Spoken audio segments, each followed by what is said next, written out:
Hello, everyone. Welcome back to the Erasmus Expeditions. We are coming back at you with session number 18 of Beneath the Banner's Shadow. This is an Arthurian kind of English and German history themed Dungeons and Dragons campaign that has been ongoing for some time now. I think about a year and a half. And I'm really excited to kind of dive back in and see what's going to happen as we delve deeper into the story of these characters and all of the courage, the fealty, and the woes that kind of surrounds them. We are missing one of our players this evening. Steve, I hope everything goes well. Get some rest. We'll catch you and Dane next time. Eli just stepped away. There he is right there. But before we get going, bits of business. Yes. Thank you very much to Rachel Ayers. She is the designer of the majority of the shields you will see in the game.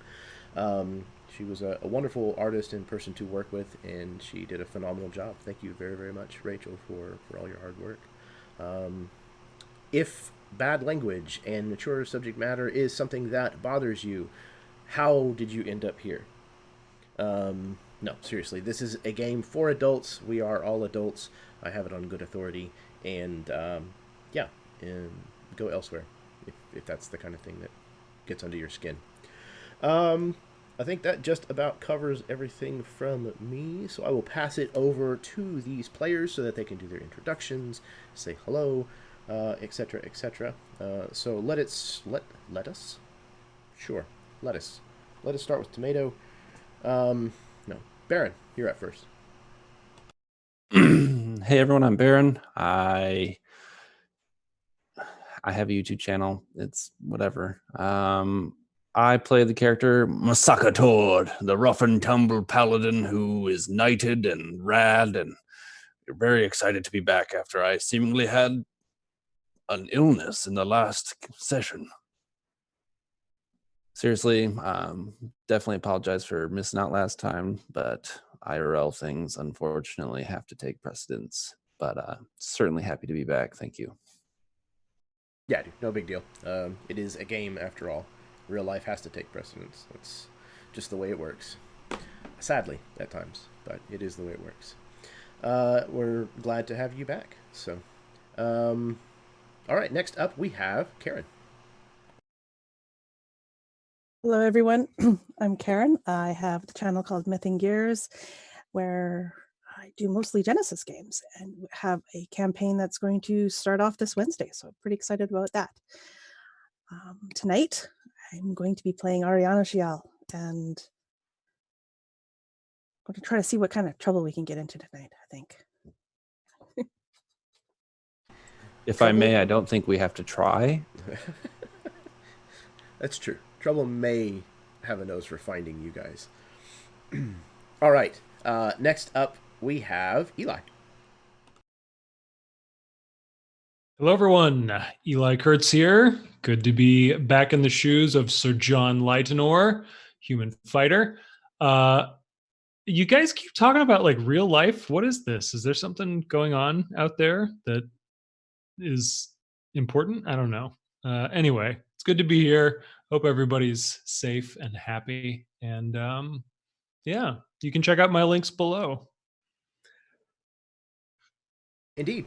Anybody who mentions a channel, you should be able to find that in the description of this video, as Eli said below. Definitely go check that out. Last but certainly not least, we have Josh. Hey guys, my name is Josh. I'm going to be playing Eddard Bainton Pendrake again.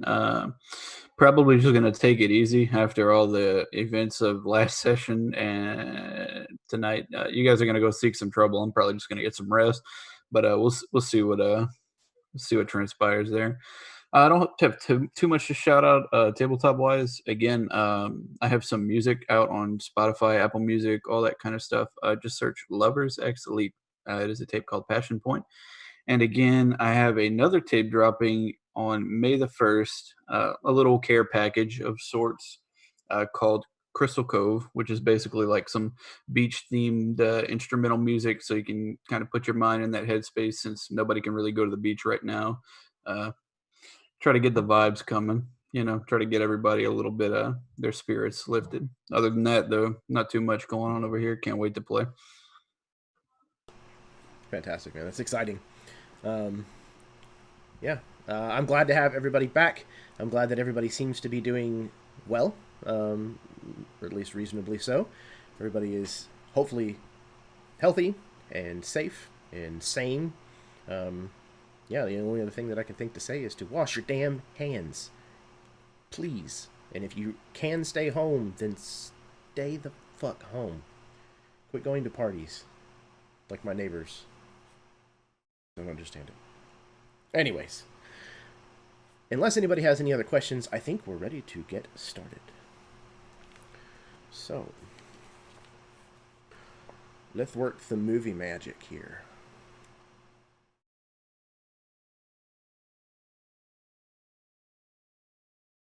A foundation is a beginning. The groundwork that comes before the labor that will be built upon it. A good foundation, a solid foundation, requires foresight and an expectation of what is to come. But despite careful consideration and vigilance, a foundation can still falter or crack, threatening all which has been developed upon it.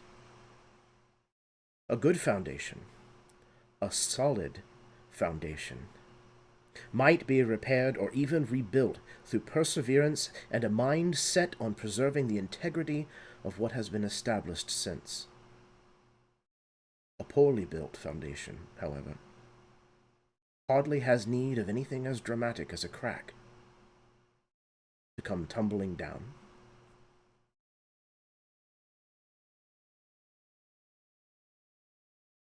Your group has found itself in the old capital of the kingdom, the city known as Vykaril, the home to House Lathelbrin, the seat of the duchy for this part of the kingdom.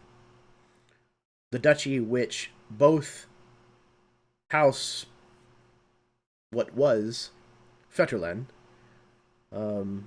paid allegiance to, now House Pendrake, likely, and quite possibly now also House Lytenor. You arrived under disguise, I guess, under hood, at least, and have been trying to keep a low profile ever since. A strange meeting took place, however, at the inn where you found yourselves, as a court mage had teleported into the common room of this inn and had a rather lengthy removed conversation with Eddard before she came down to the table and made a plea to the rest of you. Something about trying to make certain that Eddard found his way into the crypts of Galalon beneath the city, so that he might know more about this House Pendrake. So, as we rejoin the five of you, while Dane is uncharacteristically quiet, what is the conversation like? What's happening this evening after all of this has transpired? Has Eddard come back down? Yeah, I'll say he probably comes down after some time, just to, kind of polish off the rest of the night before getting some rest, much needed rest.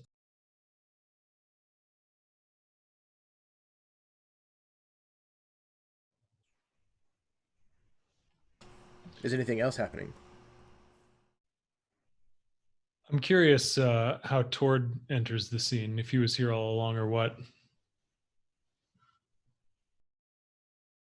That is a good question.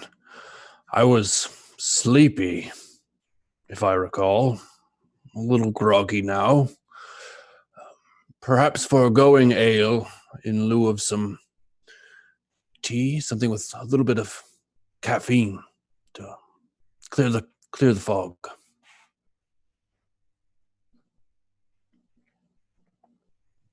Yeah, the proprietor of this place is a half elf, and he's actually rather jovial.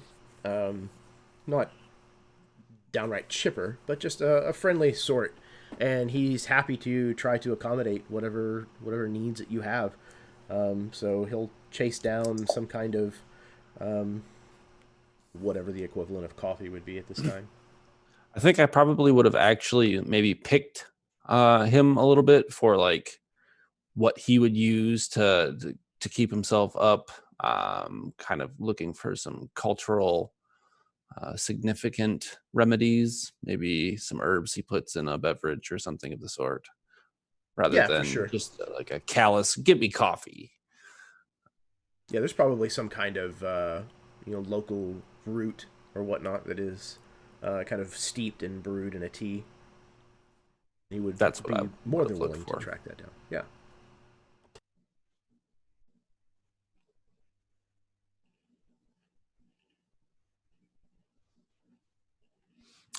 Seeing Eddard come downstairs, waiting for my beverage, I would have kind of waved him over.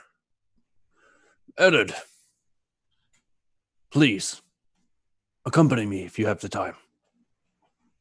And he does. He walks over and sits on a stool next to you, claps you on the back, and he kind of waves down the bartender, who I remember we had some interactions with. He actually was able to guess that Eddard was from Warrington, and yeah, I just flag him down for another drink. Yeah, he absolutely will oblige. I was a little out of it earlier. How did your conversation go? If you don't mind me asking. More than anything, I think it was just nice to have a sense of home. You know, Reagan is one of the last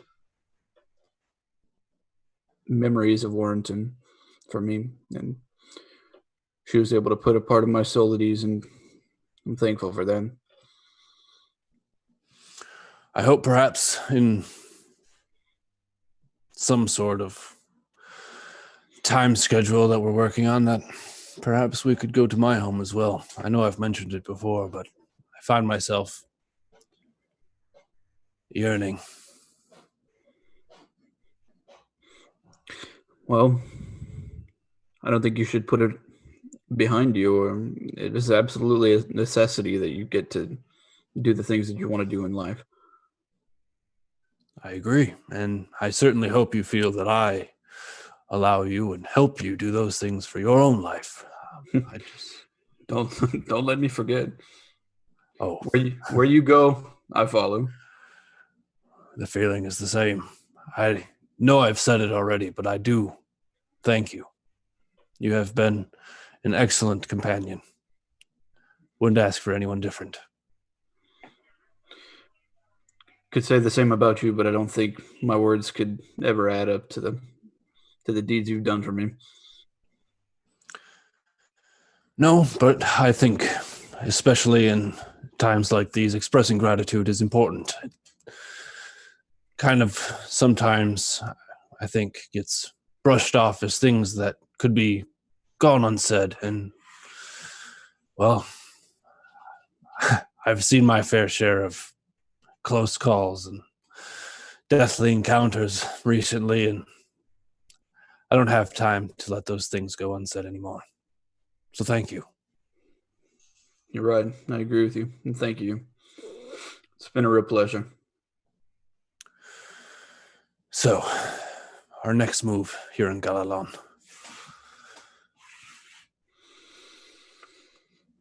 I think that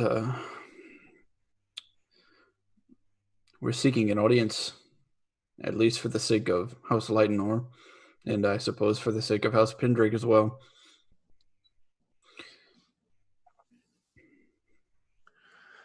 Well, I can say that yet again I'll be out of my element, but I'll do my best to secure any position of tactical support I can for you. Being a knight at court is not super difficult. You will be expected to stand and be silent for the most part. It's rather boring. I will stand in, place an arm around Sir John's shoulders. For one that runs away from court at every opportunity, I'll take these words as wisdom. I would not choose it, believe me, but it is not a matter of life or death most of the time. Men like you and I require that spice of life. Yes, indeed. I much prefer the battlefield. It makes more sense to me. Well, usually on the battlefield, you know that everyone's trying to kill you. No one has to pretend. I know they're trying to kill me in the court too. I just don't know how, and that's what concerns me. That's fair. Do you care to join us? Yes, thank you. I will actually get up and move one seat over so Sir John can take the seat between Eddard and I. Nice. Is Ari here too? I think you were down at the end of the last session. Is that right? Or yeah, I believe so. I think I was down here when Reagan came down. Oh yeah, because we're still up there. We were all side-eyeing. Yeah. So yeah.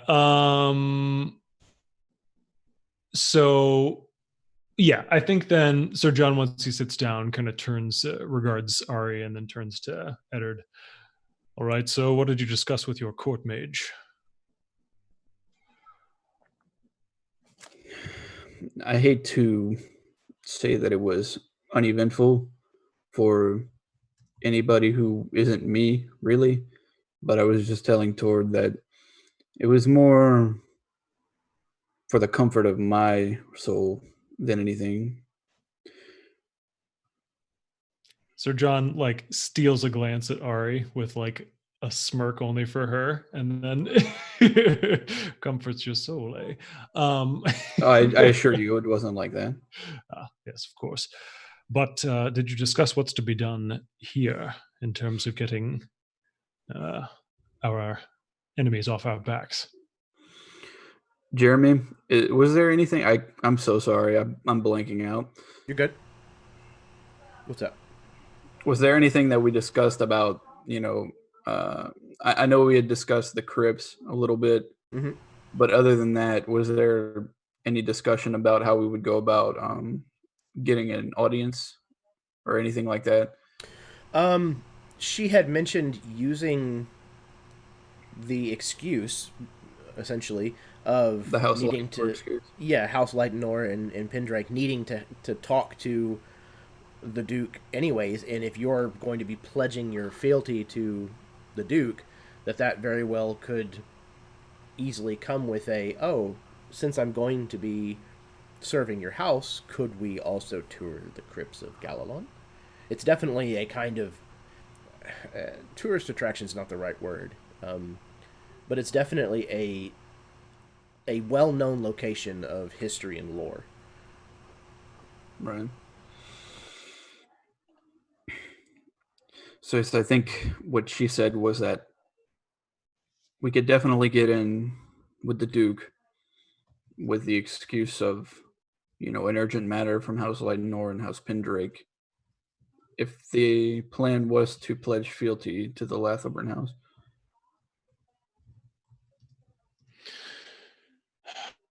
Well, it's a good question. It would get us the access we need to the tombs.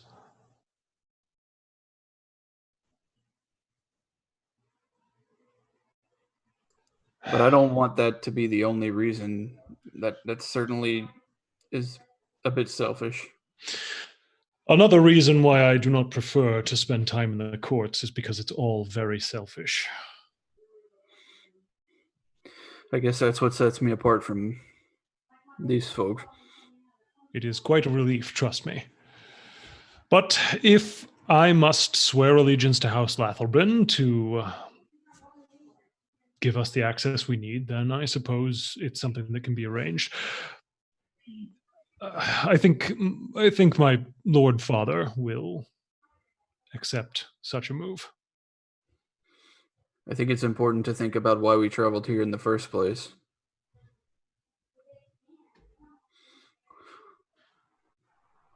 Wasn't the goal to speak with the Lathelbrins? Yes, about mutual enemies, and it is high time we did that. Allegiance may be the only way. We can arrange that as well, because to be completely candid, my family has not traditionally gotten along with House Lathelbrin.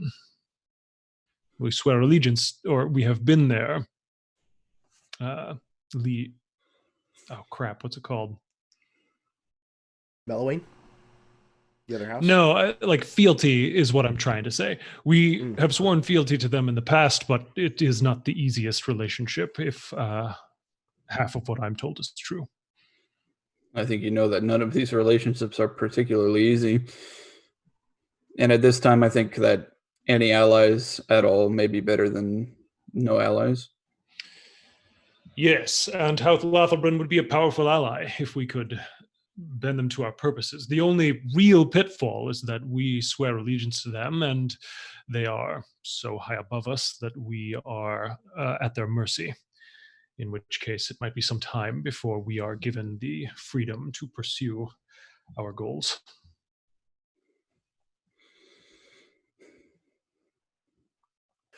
If we're allowed to get pushed that far along the dragon chess set. Yes.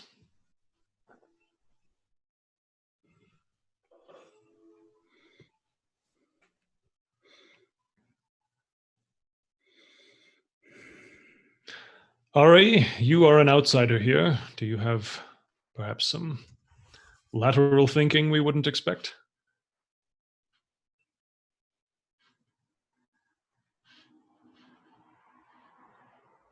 This custom you have of swearing fealty to each other and bowing to one another is something I'm just not used to. I don't understand it really. But what I've understood from where we've been going, that Lathelbran and Mellowayne are fighting or about to fight. And your house is going to be caught in the middle. So I think you need to decide what side you want to be on. Yes. And Jeremy, remind me, so the current woman who sits on the throne has a somewhat contested rule, right? Yes. So the current queen, there is a rumor about her legitimacy not being 100%.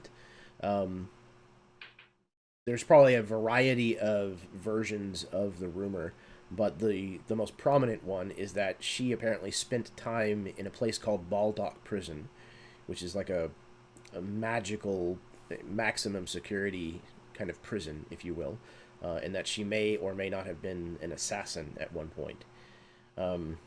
And House Mellowayne, I'm trying to remember exactly how this played out. House Mellowayne and House Lathelbrin are at odds with one another over these rumors. Mm-hmm. House Lathelbrin has discovered that House Mellowayne had someone in their midst that had proof of this discrepancy, and they basically arrested them for treason. And some of House Mellowayne attacked and killed some of the knights of House Lathelbrin in order to free this person. And there has been a war that has been brewing ever since. And Kerwal is situated basically on the border of the two duchies. Yeah. So, yeah, it's a stronghold, a strategic position that House Mellowayne has wanted to hold, which is why they put a militant leader in the position of your father whenever he was ill, Right. as a steward. But now that that's no longer the case, Kerwell's definitely kind of up for grabs, almost. Yeah. And Melowain is siding with the queen, and Lathelbryn is sort of disputing the queen's rule, or is it the opposite? The opposite.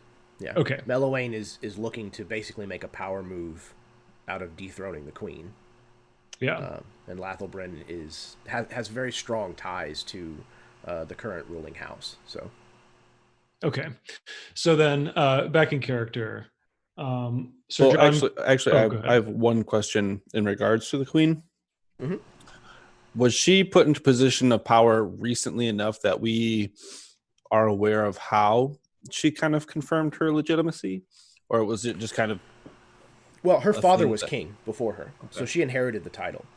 And it was probably, I would say at this point, probably 20 years ago, give or take.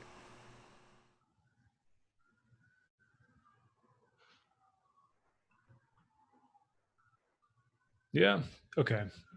And just like broadly, is she like beloved by the people or not? She's kind of known for being a little bit aloof, almost not really kind of taking her position 100% serious and letting a lot of her advisors do the heavy lifting, if you will. She's kind of known as being a hands-off monarch. But the people who have had to deal with her seem to like her well enough. Okay. Yeah. Okay. So now then, back in character, Sir John has been rapid fire playing out the politics that he can remember from fragments between tourney bouts and that sort of thing. And he says, yes, another place where I am hesitant here is that House Lathelbryn,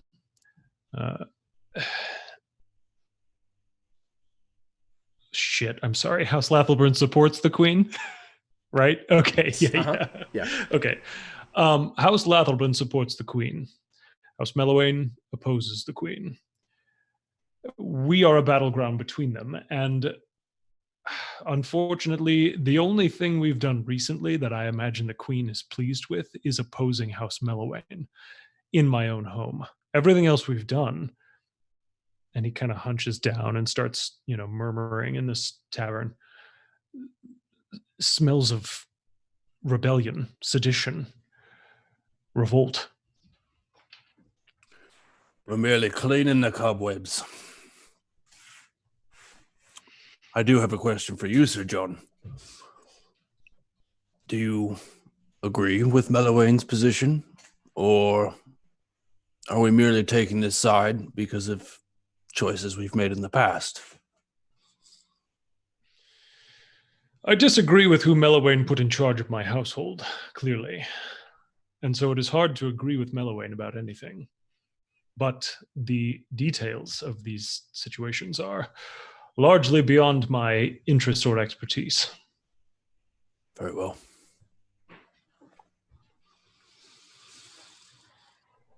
So if we swear allegiance to House Lathelbryn, my worry is that we will be criticized for previous actions, but if we can gain their allegiance, then perhaps things will go in our favor. It's a chance, but that's what I see.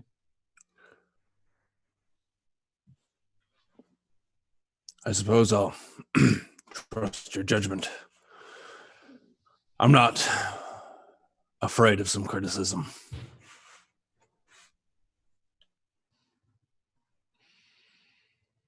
I think that it's a good move in the short term specifically. In the long term, you know that we all have our own goals and we will fight for them and chase them. And if they don't like that, then there will be some difficulty in the future. Indeed. Well, if that is the will of the sword of Vykaril, and he kind of half toasts. Oh, one question. Yes. If you do swear fealty to this House Lathelbren, as you call it.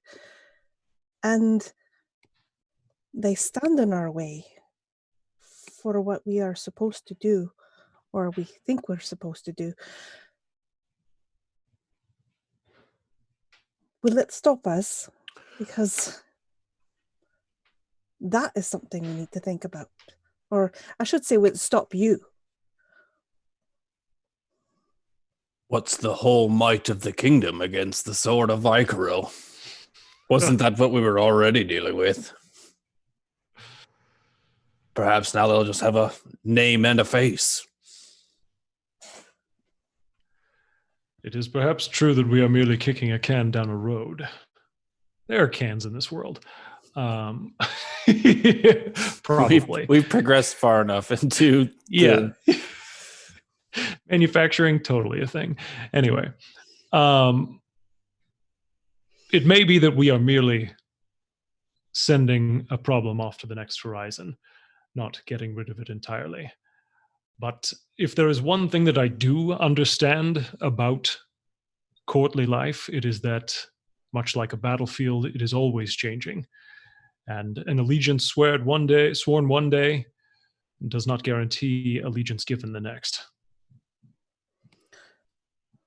So your knightly oath would not prevent you from break-in at one point then, if that is what needed to be. Anything for the noble house Lycanor. Well, conversely, let's say everything goes well above expectation, walking the path of optimism, having the backing of the house that resides within Galalon to support our quest would be a great boon. Yes, it would. Sneaking into cities and escaping the law, and well, if we can get on their good sides, I would like to not be at risk of being hung in every town I go to. Too true. Well, I can make arrangements to meet with House Lathelbren, but we have another problem. I no longer have a herald.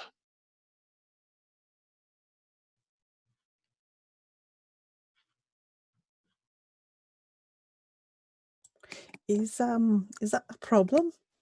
Well, I must be announced. You cannot do it yourself? I wish.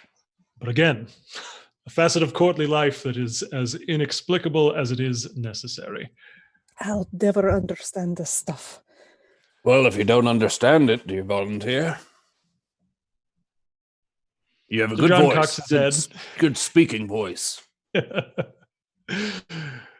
What So better way to get an attention of an audience by an elf announcing a night? If that's all I got to do, why not? That's all she has to do, right? Yes. I think perhaps if Eddard could coach her through some steps, then it should be fine. Eddard is like mid-drink as you say that. My only regret is not bringing someone along from Raisinflay to announce my presence. Well, Ari, you'll get double the practice. Well, I could announce you. I am your knight. Oh, Tord. Or exactly correct. I'm a little bit more of a presence.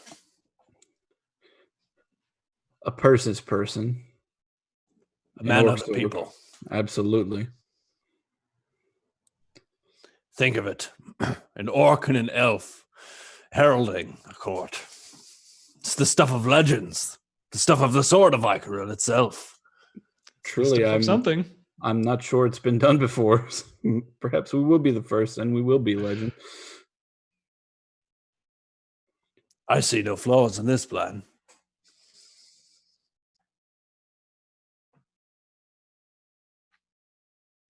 I'd like to think that I've got like a teapot and like small little cups, and I'm like very delicately pouring this tea, and I'm like giving Ari one of the cups and pouring myself one, and like Does it look like you know what you're doing? Probably not.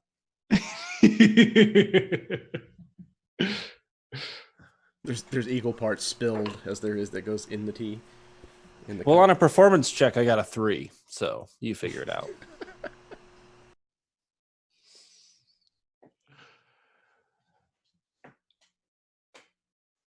And I'm gonna orc explain. I'm gonna orc explain what this tea is. You see, it's the herb of Nern and some powdered onion root.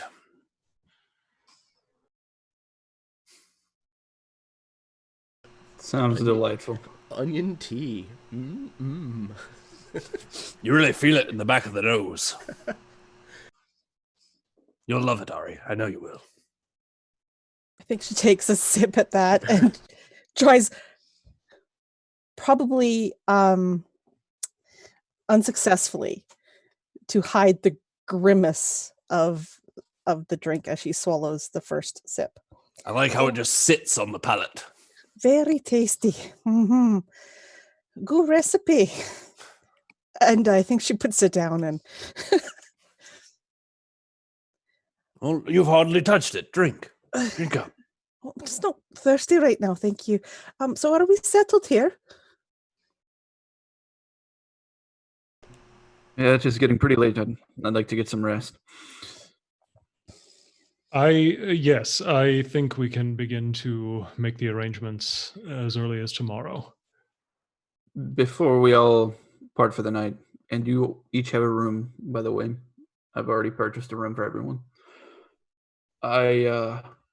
In case you were wondering about how I got into contact with Reagan from such a far distance, I can send a short message to anyone that I am familiar with.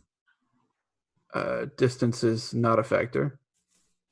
So if there's anyone that we have met as a party or anybody that you think needs to receive some information, just let me know and I can send off something to them and they should get back to me as soon as they can. They can answer to magic or not.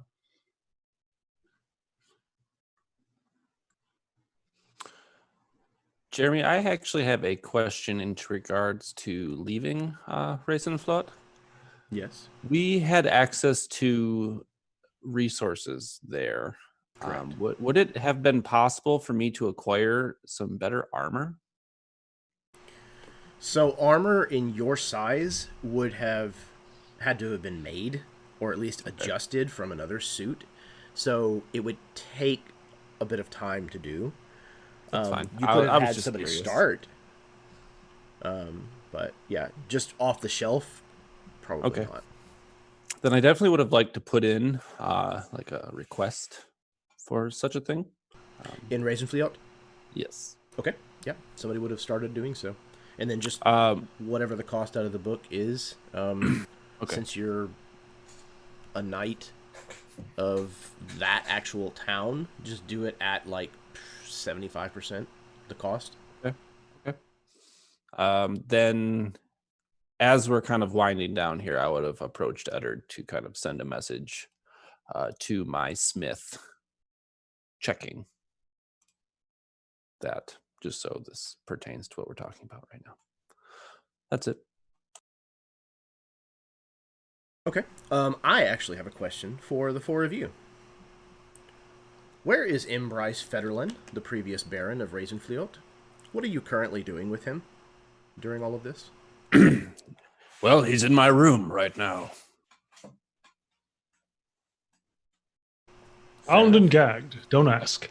No, you can ask. I'm not hiding anything. Please, actually, I'll show you. I'll show you him. He's good. We're good. Transparent. You know, it's a good question. I feel like did we decide to bring him with us, or did we decide to keep him there? Like, did we make a decision about that at all? I'm pretty sure we brought him with us. Yes, so I we believe could that was- present him in front of the court Right. Yeah, I thought we were going to get him tried. to Or- further cement House Pendrick. Yes, I do believe that was supposed to be the the decision. But I'm glad you said something because I completely forgot that guy existed. Yeah, I forgot to bring him up at all last session. So. Well, that's because Tord was taking care of him while he was snoring. That's true. He was in That's Tord's where tent. Tord was. Okay, Like I cool. said, completely transparent. Nothing weird. So, Baron, what did you want me to say to the smith? Just Or to less. confirm that everything is good. Just more or less to make this pertain to the conversation that we were having without completely abruptly stopping what we were saying. I would have just had you send a message confirming that progress is good. Okay, I'll do that. Let me see. Make sure I have a spell slot available for it. We're about to rest anyway. Yeah, I've got one last spell slot. I'll go ahead and cast it there to send a message to the smith and make sure everything is going well with Thor's armor. Okay. Yeah, everything seems to be on. Oh, what kind of armor were you having made? I'm looking for half plate. Half plate. Yeah, it's probably not something that the smith in Ravenfleet's had to do a lot of, but he could absolutely work on that for you, and it's going well. Okay, as well as could cool. be expected. So, how much does half plate cost? That is a good question. I'm looking right now. Half plate. No, not half plate. +3. Half plate runs 750 gold pieces. Yeah, I don't know if I have 700. I don't think I have any gold pieces. So what is 75% of 750? Because that's how much it would cost you. 10 gold pieces. That is definitely not the case. I may be bad at math, but I'm not that bad at math. I will put it in the chat. 75% is 653 gold. There you go. We call it a cool 650. Okay. No, 560. 560. 560. Is that what I said? Yeah, 560. Okay. Well, I don't think we have that either. No, I'll figure it out. You guys would have money. It might all be in the treasury at Ravenfleet currently. Right. I have 8 gold pieces, so we're off to a strong start. Oh, yeah. I have an idea. We have to go back to where the White Witch was and claim what is rightfully mine. No, just kidding. I'll figure it out. Yeah, I think we can swing it. Okay. So, I believe that there was a trip that I know Dane and Ari Anashial were going to be making that night. Obviously, Dane is not here to be represented, so I will leave that up to you, Karen, whether you want to go ahead and do that. Either have Ariana Shial go alone, or Dane goes with her and he's just quieter than normal. Or we can skip it and try to tackle it later. Pressure. Why do you do this to me? I mean, we could just roll a die, or...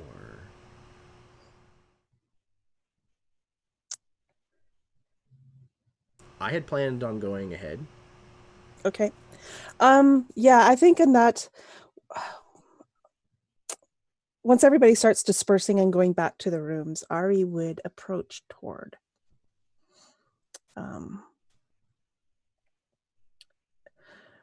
Tord, one moment.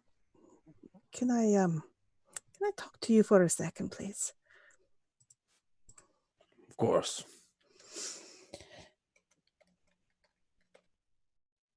We found, Dane and I found something very disturbing, actually, when we were fighting the Revenant the other day. There was a bracelet that was made of Eddard's hair. And we believe that maybe that is why we just lost him. That The is Revenant why. has found him. Yeah, and is why he's after him. We have a Dane. We very well might have a Dane. So We'll work on trying to get this captured. You guys. I was wondering why my webcam went like that. So we Well. were worried that maybe, well, you remember back when we were up north and we met Ferna. You do remember, right? We met who? You know that strange creature in the forest that took our, kiss, blood. Oh. So Dane was thinking that maybe he's part of this. Because how else would his hair get in that bracelet? I don't know. But we were going to go try to talk to him. Them. And see what we could figure out. But weren't they far away? I think they've been following us. They are strange creatures. They can get anywhere as long as there's greenery. You're not wrong. I can't say I'm a master or completely knowledgeable upon these entities. And there seems to be a certain amount of coincidence implied.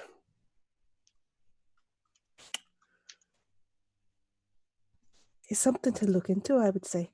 And I would be more comfortable if you were there with us. And you haven't told Eddard or Sir John? No. Okay. I will keep that up to you and maintain your secrecy.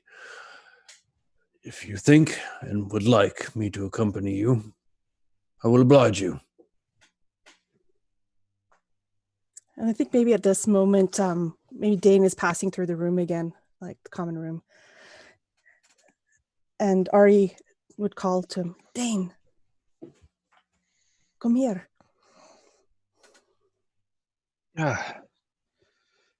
Hey, Ari, what's up? I was just talking to Tord about what we were discussing earlier. For a little bit more backup, if you will. And he seems on board with it, if you're okay. Yeah, I mean,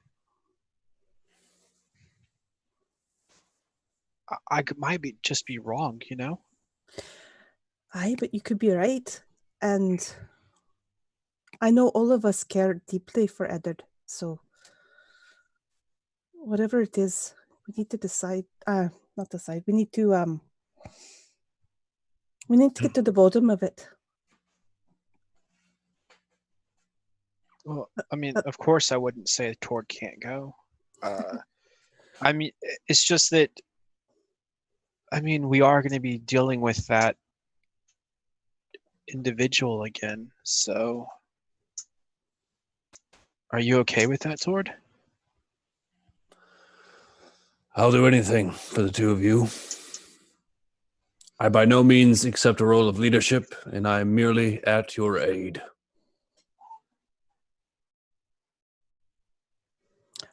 I would feel better. I will not be vague here, but I am terrified. I have nothing left to give him.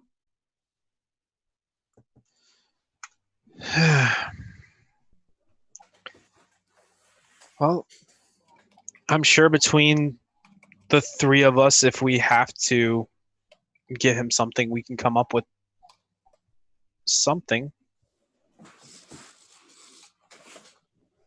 So is the plan to bargain with this creature again? Well,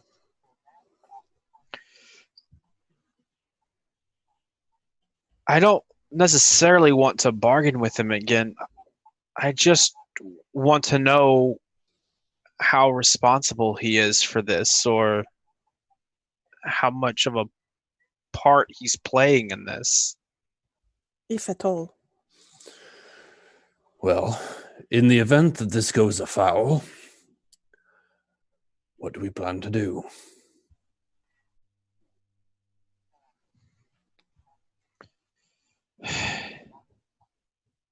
If Run? it go-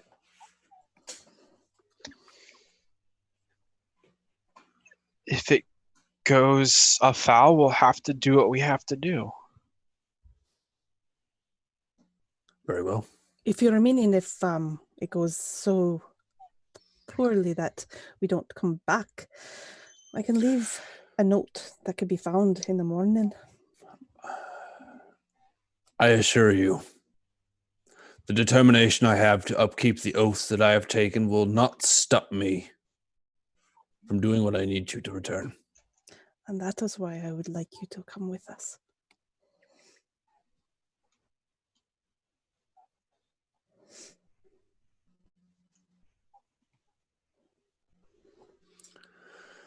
Dane, Hmm. you have been fairly quiet this evening, and I would like to take a moment to express the pride that I have for the knight that you are becoming.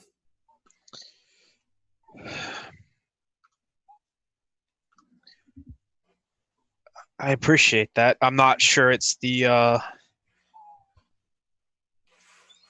I'm not sure I'm the knight that Sir John set out to have. You're thinking too hard, and it's not what I said. We seem to find ourselves embroiled in chaos and toil all across this fine nation, and I would just like to say, as long as I have the opportunity to say it,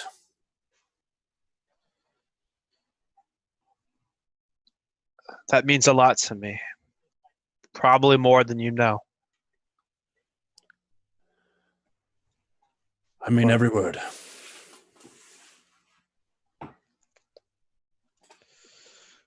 So, I was thinking that we could go to that garden in the tower and see if we can get him to come there. Do you have a plan to lure this creature out?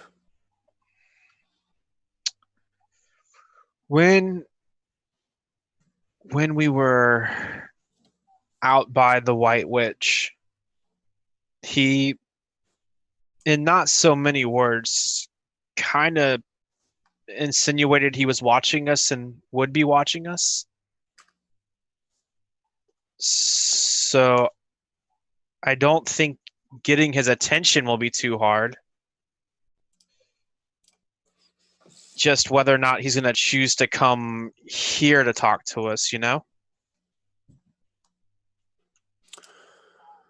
Okay. Well, like I said, I will follow your lead.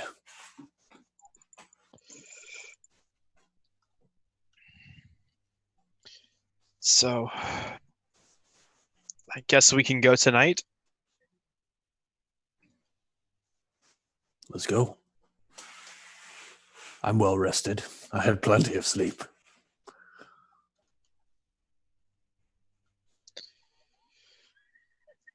All right. Well, I'm as ready as I can be, I think. At this point, Eddard kind of over his shoulder lets you guys all know that he's going up to his room for the night. Sleep well, Eddard. In the morning.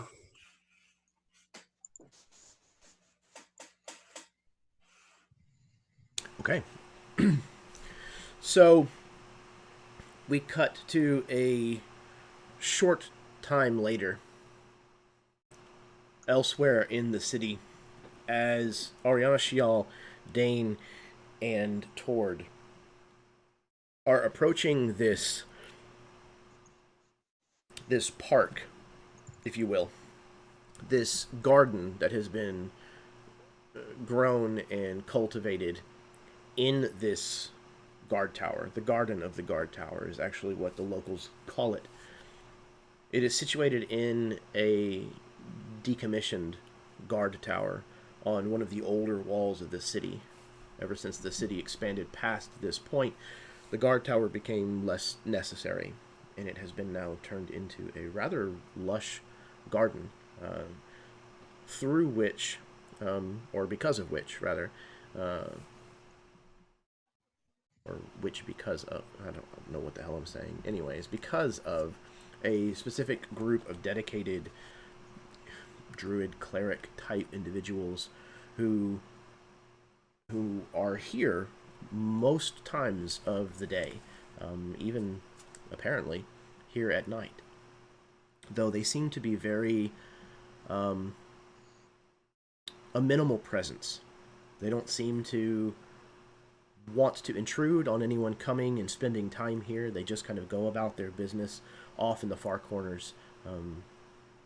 When you arrive here, there are two such individuals with their robes up, and when you enter, they kind of move to the far side of this guard tower and busy themselves doing other things.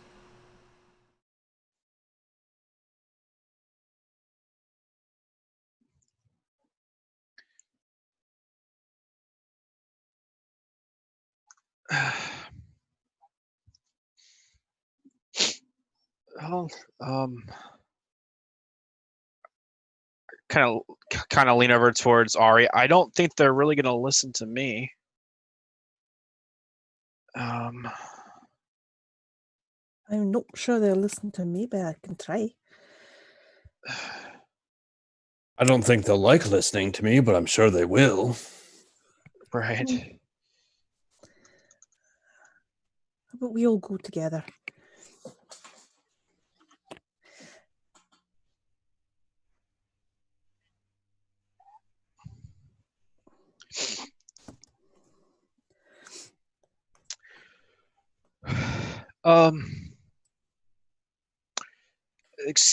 Excuse me.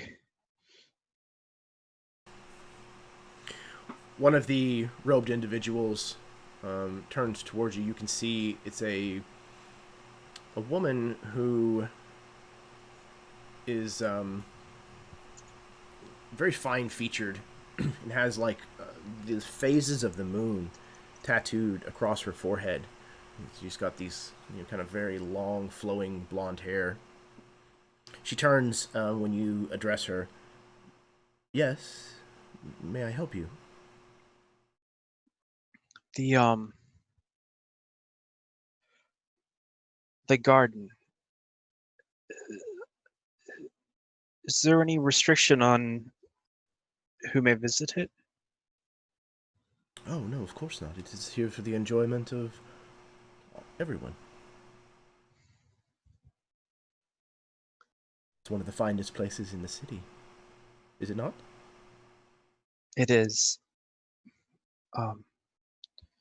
My friends here, both of them obviously hail from very different areas from us, but when we entered the city, both of them had remarked that they had seen something similar to this in their homelands, but even there and in their memories, it wasn't as grand as this. So I was hoping that bringing them here wouldn't be a problem. I know not likely yourself, but there's a lot of people who would look crossly and think ill of individuals like them. Oh no, I love all kinds of creatures. And sometimes it's nice to see old friends. When she says this word, friends, there's a shift in her face, Dane. It shifts to Fierna. She winks, and then the visage returns. Oh. Yes. Then I guess quite the coincidence and good thing that I brought them. Yes, I had a feeling you would be coming by. Perhaps there's somewhere away from others that you could share some of your stories and we share some of ours. Yes, I think so. There's a quiet corner right over here. I'll be one moment. And she turns and heads to the other robed individual, kind of indicating the quiet corner. Right. I turned towards Ari, and I have this very strange look on my face, and I just kind of try and mouth to her, "It's him." You know, my eyes are probably just recovering from being the size of dinner plates. Jeremy, did the rest of us see that change in the visage as well? I doubt it. Again, they're kind of deeply hooded, and it's nighttime. So just the fact that she was talking to Dane alone, and it was just the briefest of flashes.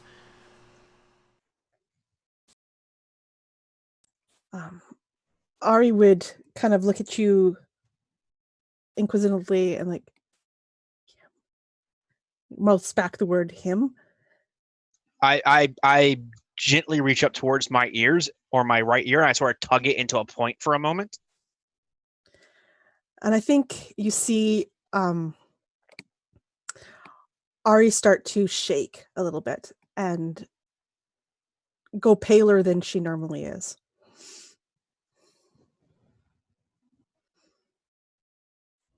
All right, Todd, I think it's here already. What? What do you mean? Where? And she very, very, very subtly would gesture towards Dane and the woman. That's the thing. But it looks like a lady. I don't know, but Dana's saying something about it already being here. The woman has turned and is now making her way towards the quiet corner that she had indicated.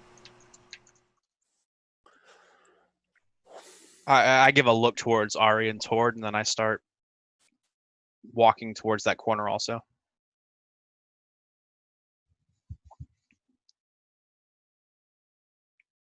As you approach the corner, the three of you are able to see beneath the hood that the face of Firna is now beneath this hood.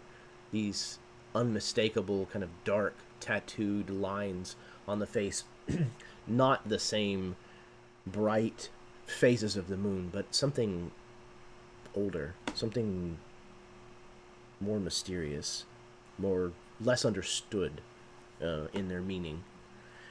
The eyes, however, seem to be almost the same, almost like a cat who has found time to play with mice. They approach and pull the hood back just enough so that you can see their face. It has been some time. It has.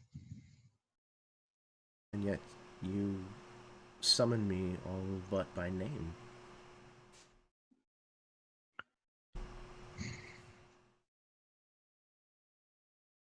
Why? Well, I'm not sure how to ask this or phrase this, but when we met back several months ago out in the forest near the White Witch, you had told me that you had been keeping an eye on us, and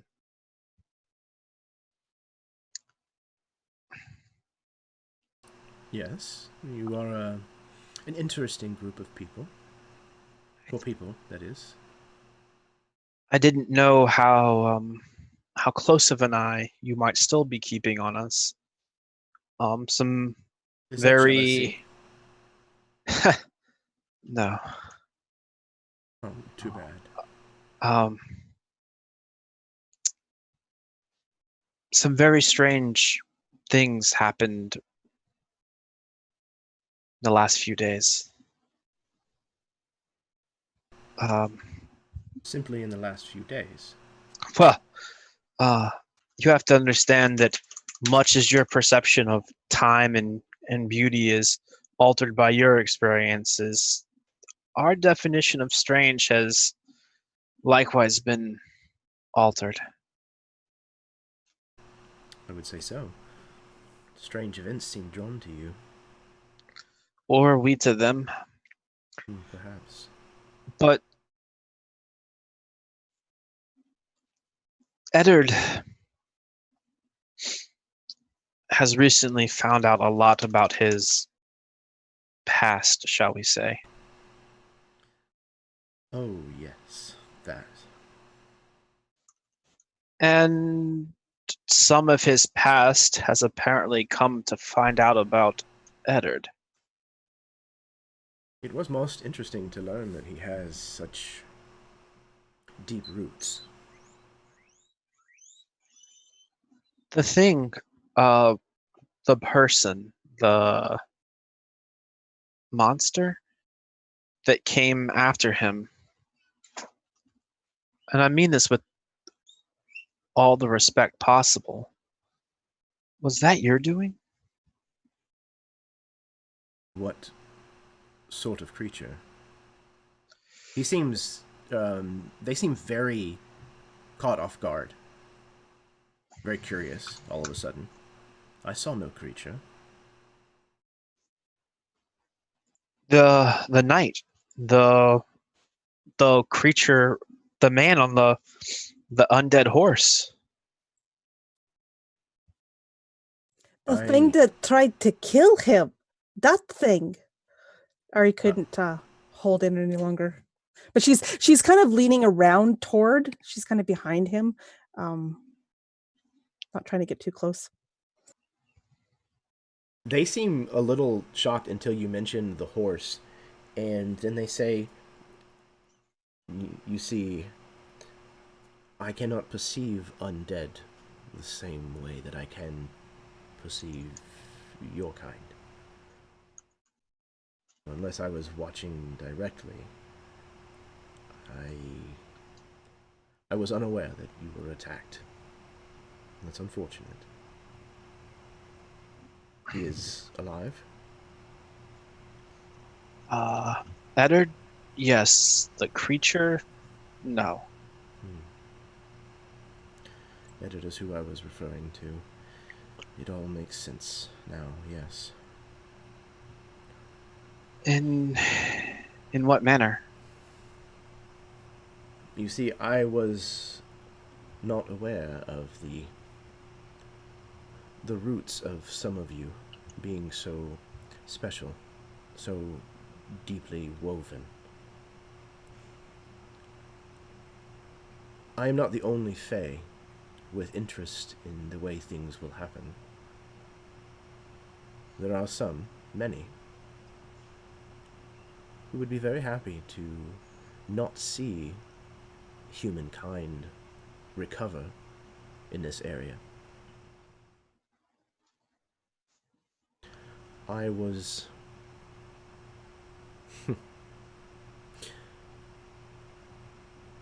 I was tricked into giving away some of Eddard's hair.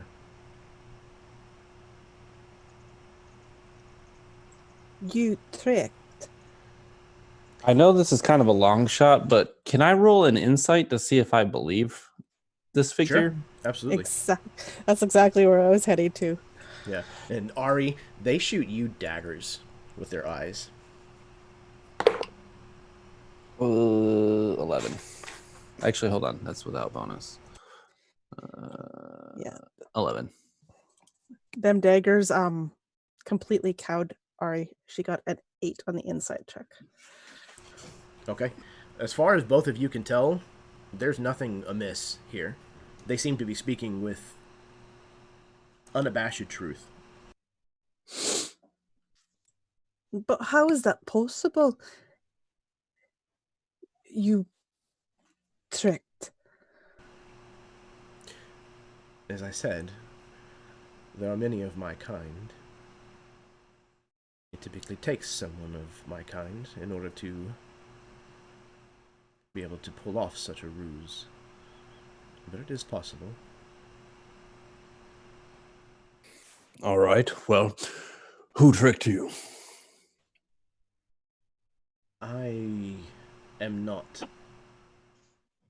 comfortable with giving her name. Not yet. At what point will you be comfortable giving her name? When we are in a place where her gaze does not reach. Where is that? A place between worlds, perhaps. You have to understand that there was an attempt on the life of my liege lord, and I'm not very happy about it. Nor do you have to be. I understand that you don't really care, and that's fine, but I need a little bit more than vague hints so we can accomplish what we're looking to do here. So a place between worlds, where is that? There are magics that can reach places that are neither here nor there. Places that are between. He kind of looks to Ariana Shial as if, like, to plea for, like, a rescue. Like, explain it to this puppy dog. Nope. Perfect. Toward there. Do you remember when we took Ari down to the river? If we're going to be... Yes, I do. I think maybe it's something like that, right? Very well. The washing lady kind of comes and goes, but is never really here or not here. I don't understand it, and I'm not trying to pretend I understand what he's speaking of, but and I kind of turn back to the Fae. If that is the case, where do we hope to go that this individual can't see us?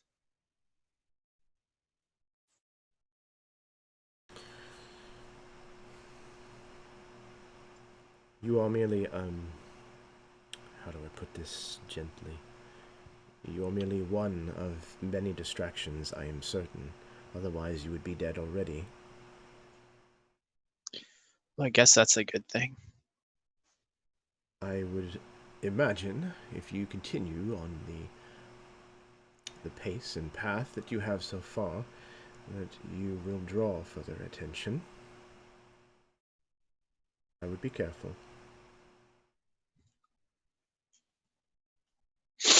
Can she do it again? Send another like that? To be honest, I am not entirely certain of the extent of her powers, but they are greater than mine. She is much older than I. But you don't have any more of his hair, right? I do. How much? I want to make another bargain then. No, Tord. Ari, please. I want his hair back. In any hold you hold over it. I am afraid that is not a bargain that you can strike, Masaka Tor. Make it one. They are not my rules. Whose rules are they? You orcs are so tiresome in your urgency. Everything must be done immediately, right away. Days tick by and I get older by the second, and you're wasting my time. Some of us aren't ageless. You only have Eddard's hair because you did him a favor, and that was his payment. So what if I offered you a favor in return? Before we go there, we need to know how much hair you gave to this. It doesn't matter if it was If sh- 1 piece or 20 or But it doesn't. if she gave enough, if they gave enough to make more, then it won't matter if you get back the rest of it because there's still too much gone. You have the bracelet. Yes. Well, then there may not be much more to worry about for the moment. Not for the moment. As I said, it is possible that you will draw her attention more as you continue further.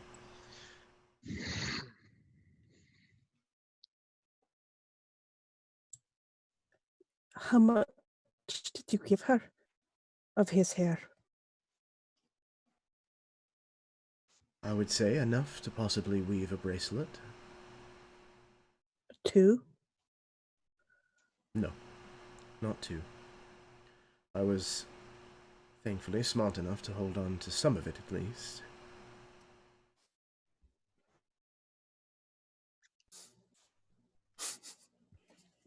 So I reach over and very gently and almost lovingly reach for his chin in that way that a mother might their child, which is very strange considering he's like thousands of years older than me.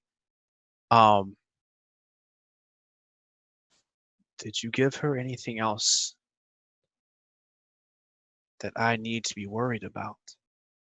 I don't mind you having sway over my future, but no one else.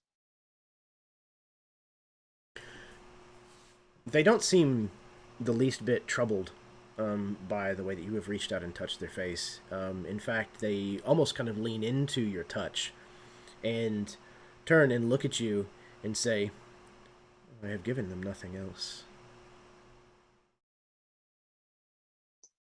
Thank you. The things you have given me, though you may not believe so, are precious to me.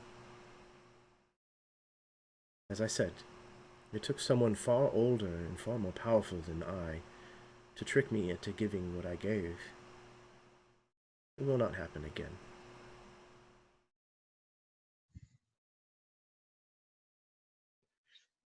I believe you.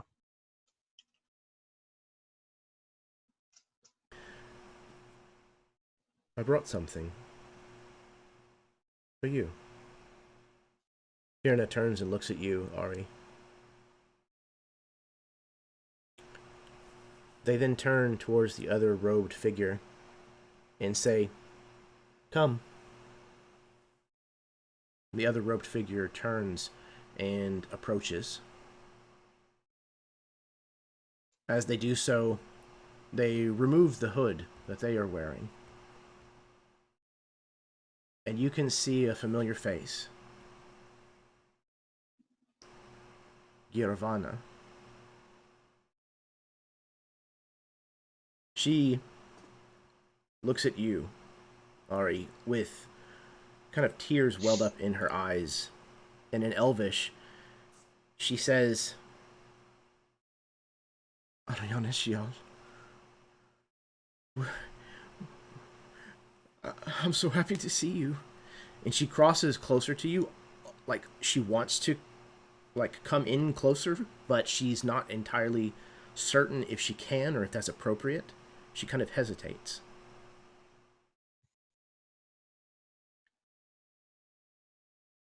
Say something.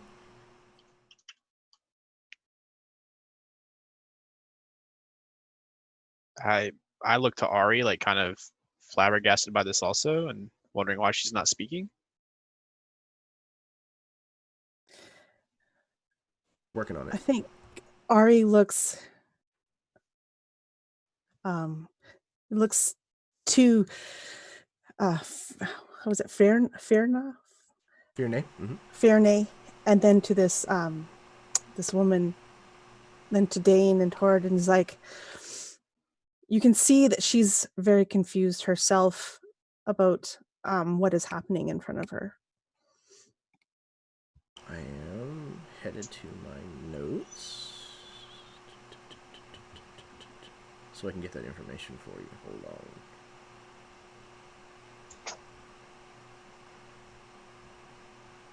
Damn it. Hold, please. Actually, you know what? This is a great place to take a break. So we'll just take our little break here, 5-10 minutes.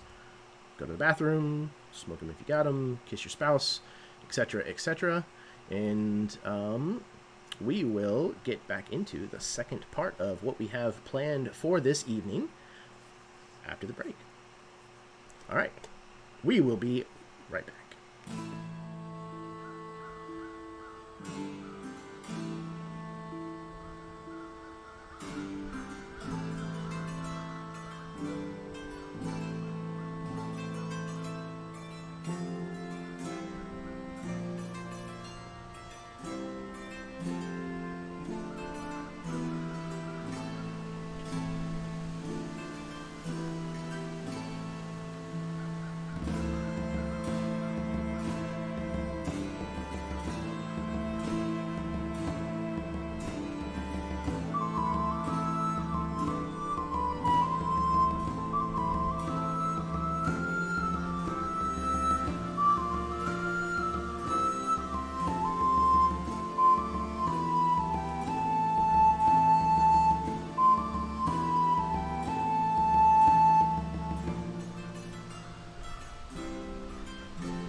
Hello, everybody. Welcome back. Thank you for tuning in this evening, or tuning in the future. It's very, very appreciated. I'm very excited to kind of see what's going to happen in the second half. It may not be exactly a half. Hold on, my screen went all wonky. It may not be an exact half, but yeah, it's a relative term. But the first half, again, relative term, has already been exciting, so let's get to it. So, Fionney has just told you, Ariana Shial, that they brought someone. And this individual has now approached, removed her hood toward, and Dane, you can see plainly that this is an elven woman. She looks similar, as far as the style of elf, to Ariana Shial, one of the Kirodel, the moon elves. She has approached and has kind of stopped just short of completely closing with you, Ariana Shial, and seems full of emotion. And Ari looks, she's bewildered. She looks to Ferne and then, what did you say this woman's name was again? Where? Giarvina. Giarvina. I'll drop it in the chat here. Perfect. And she takes a step backwards. It's like, no, you're dead. No. I killed you. How is this possible? What happened was a mistake, Ariana Shial. I know that. You tried to kill me.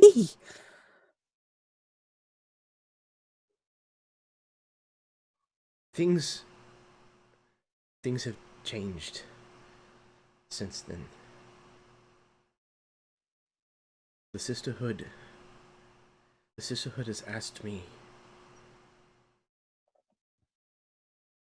why have you not taken the quill?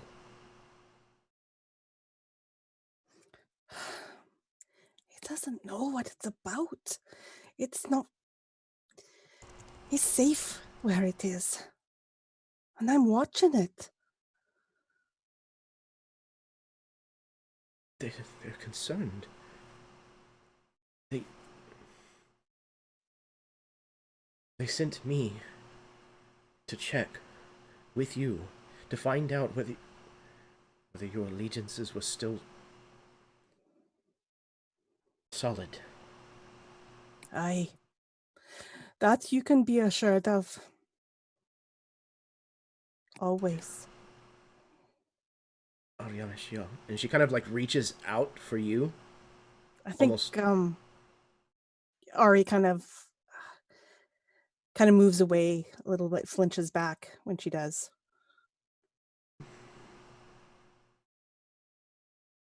What?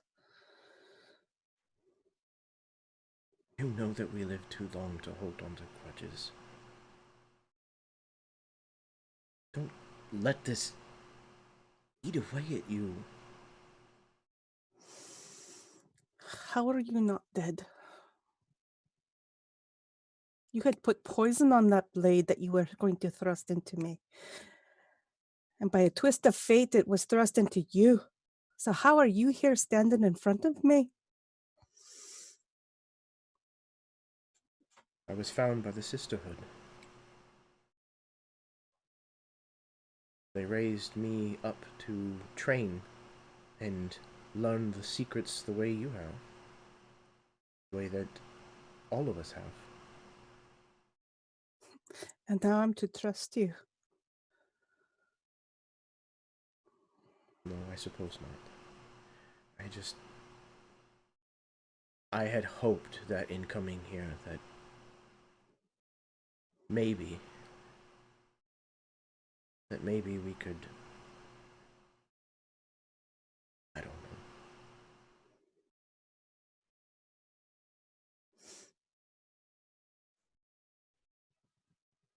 Perhaps I was wrong.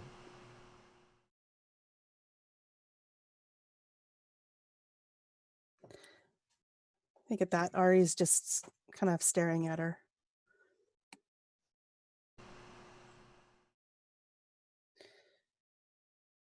She kind of falls uncomfortably silent, and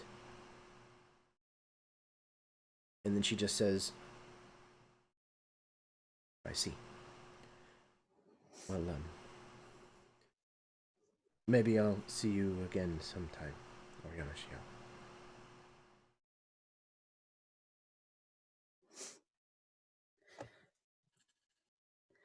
I think as she turns to go, Ari reaches out and actually grabs her. Garvena. She turns. Yes, she says, kind of hopefully. It is good to see you. She reaches a hand up and puts it on your hand where you're kind of grabbing onto her forearm. You as well. And I think at that, something kind of breaks in Ari a little bit. And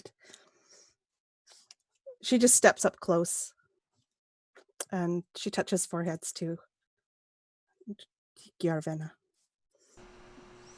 As you do so, you can see Tord and Dane, though you may not understand the Elvish. I don't know if either of you do. You can see that tears kind of are squeezed from this other elf's eyes as she closes them and run down her cheeks when Oriana Shiel does this. Take care. She opens her eyes and she looks at you very seriously. You as well. There are people here who not to be trifled with.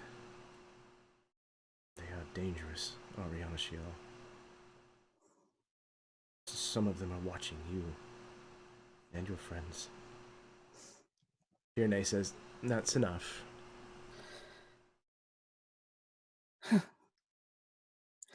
I think Ari turns to Firne. Thank you.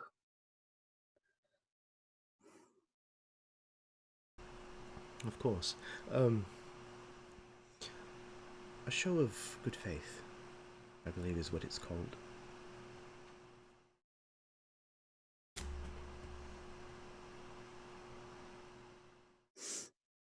Aye.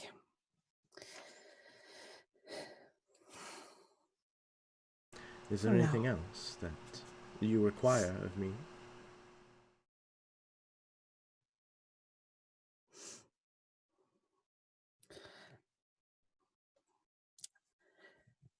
Ari looks to Tord and to Dane. At this point, you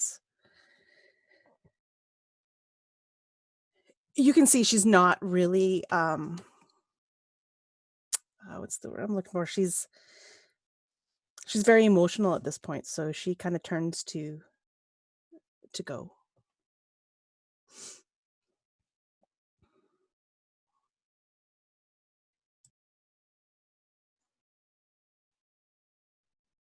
Dane, Tord? Anything? I think Dane looks to Tord and then looks to Ari sort of trailing off and then like nods, like suggesting that he should follow her. Because like obviously not in a good mental spot right this second. Now whether Tord does that or not, leaving me here with Crazy Man, who knows? I think Tord acknowledges you, and since he's already said that you have point on this one, we'll turn to follow her. Goodbye, Tord. I will see you soon. I'm counting the minutes. As am I.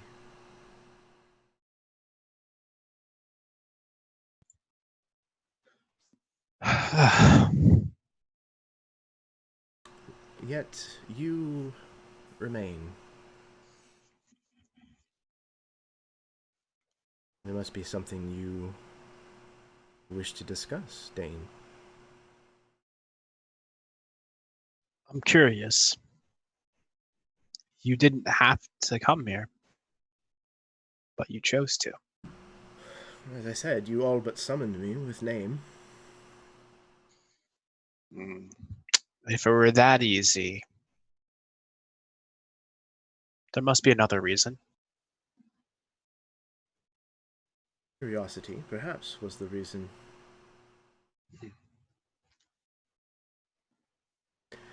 It seems as though the five of you lament the bargain that we struck that day. So why would you call to me? Is it simply just to blame me?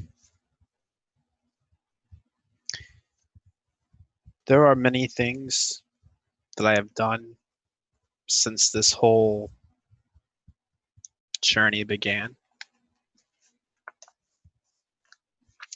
I can still see those villagers' faces. The ones from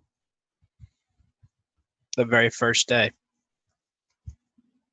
The men who were standing guard at the gate that I shot with a bow and killed them. I can still see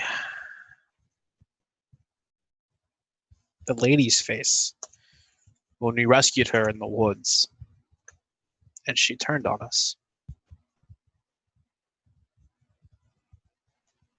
And Bodhi and his father.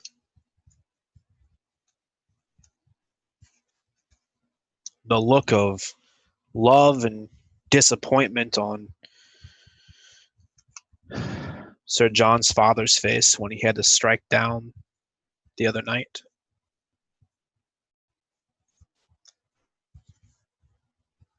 The panic in the voice of my old mentor when I surrounded him in darkness and began to attack him. The way people cry out black magic no matter what we do. Those things I regret. To deal with you, if not beneficial, at least a means to an end. For us both.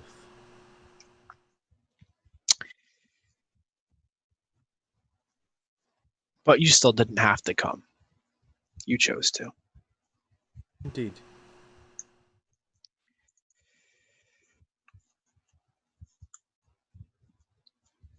Do you, by some strange chance, know what became of Bodhi and his father? I must admit, I have not watched them the same way that I have watched you. Their story is not quite as intriguing. Well, I think Bodhi's will be one day. No one is touched by magic and lives to tell an uneventful story. Especially not Perhaps. one that comes from such traumatic beginnings. So I think Dane reaches over and plucks a flower from some plant nearby, and places it in Firene's hand.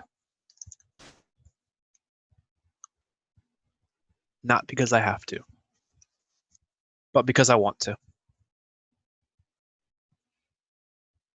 Very appreciated, Dane. And know this. Eddard is not the only one whose roots run deeply.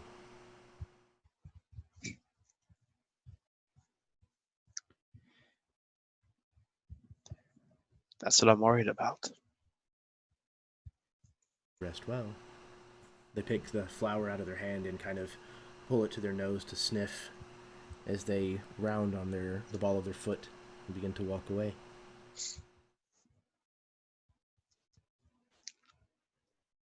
Next time,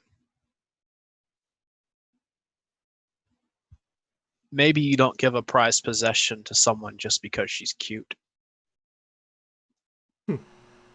If only it were that easy. And they kind of indicate the flower. Dane smiles and turns to leave the garden. Okay.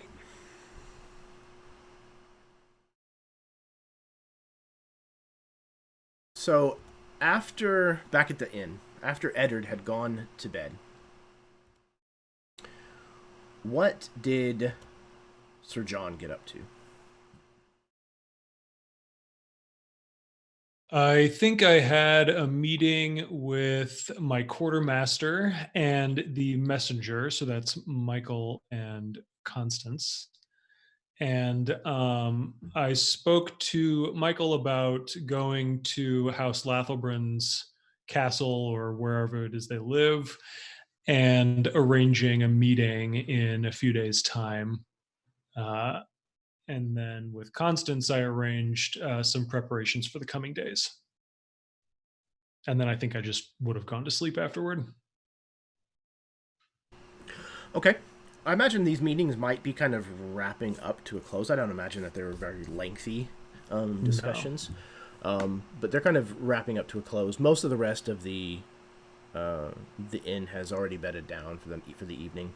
And you may or may not be surprised to see Ariana Shial returning alone.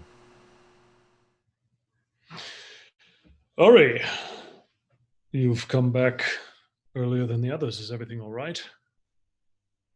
Everything is fine. They've got it covered. They don't need me. Against... I don't know that I actually know where you all went. So, yeah, okay. So, they don't need you. Well, I suppose it is a time when we should be gathering rest if we can. Aye. Are you all right? You look shaken. Oh, I'm fine.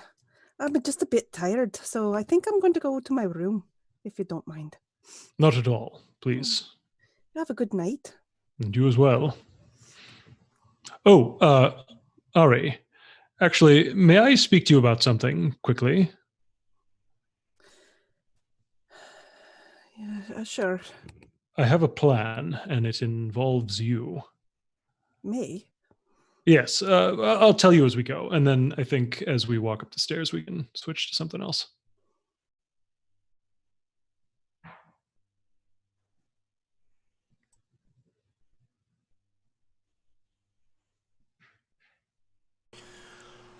Ariana Shial, after you have discussed this with Sir John, and he has bid you good night, what happens after that?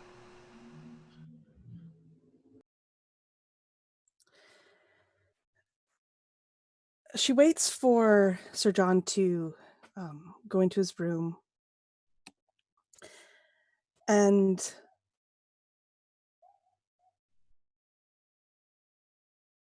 looking around, seeing that the others have not yet returned, she actually heads to Eddard's room.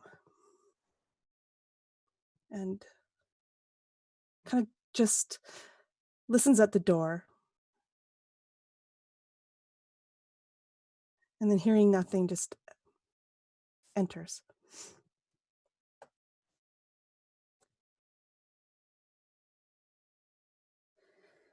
And I think she just kind of looks where Eddard is lying, sleeping. Kind of smiles to herself because he looks so peaceful. And she just kind of walks into the room, closes the door behind her, and just stands there for a second, just looking at Eddard. And then she goes over to his, like the desk that's in the room and his pack there, and starts to look through it. Eddard, if you would please, roll me a perception at disadvantage for being asleep. Give Ari. me 1 second to get my dice. Sure thing. Ari, if you would please, roll stealth.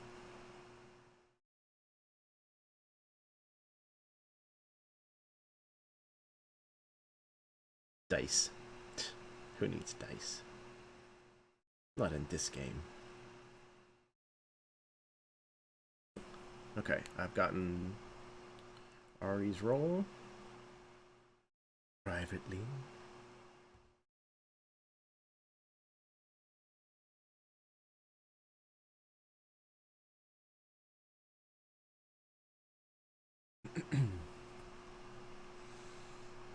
Okay. Eddard continues to sleep. Ari. I think we can probably fade out on this scene. Okay. Morning comes, and you all awaken where it was that you had laid your head to rest.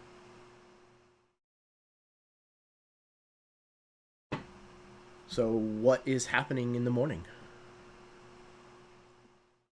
as the five of you reconvene?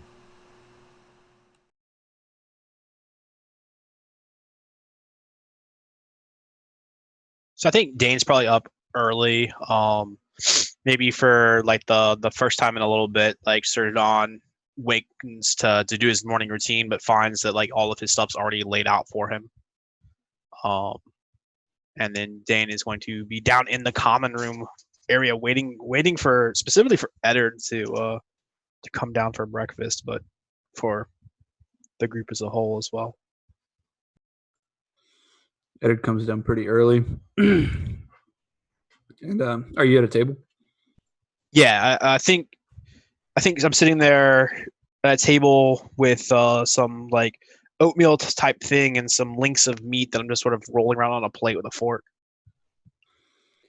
Eddard walks up and pulls a chair.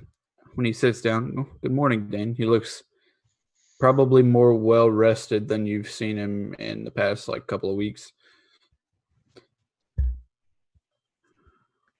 Oh, morning. How are you?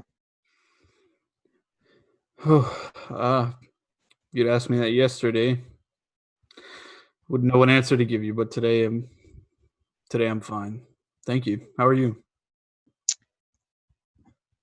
All things considered, well, I went and with some help last night and looked into some matters on your behalf. I hope you don't mind. He kind of perks an eyebrow.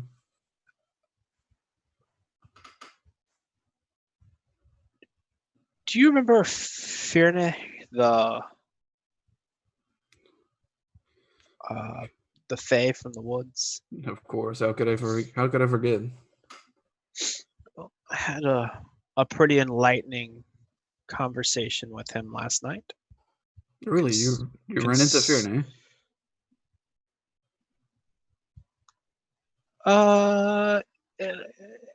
In a manner of speaking, I might have asked him to come talk to me, but maybe we don't tell Sir John about that part. Sure. Must have been important. What did you learn? I was concerned that he had something to do with that night thing that attacked you, because the bracelet was woven out of your hair, and Yes. when we were in the forest and we each bargained with him. Yes. How? Oh God! How could I forget? There's been a lot going on. You've had a lot to think about, with finding out stuff about who. It sounds wrong to say about who you really are, because you really are just you, but you understand what I mean. Yes, I understand. And in a manner of speaking, Firne did have something to do with it. He kind of perks. So really, So, turns out that Ferne is not the only Fae interested in our doings and whereabouts. And apparently, one much older and more powerful than he obtained your hair from Ferne and crafted the bracelet and set the Weeping Knight on you. His face kind of drops. Older and more powerful than Verne. That doesn't bode well for me. Or any of us. Agreed. But whoever this other entity is, she has no more of your hair. So at least nothing like that per se can happen again. But Ferne told me it has to do with who you are. Your lineage or heritage or ancestry or however you want to define it. Yes, most things have to do with who I am, and as you know, it's been hard to come by the answer to exactly what that But I don't is. think I think as much as you want to get the answers, I think this other creature more so doesn't want you to have them. Would make sense. A house attempting to resurrect itself. But why would the Fae care? To run. They Where don't have any chips in that pot, or maybe they do. But I mean, our coming and going, our living and dying, our entrance and exit, that's moments to them.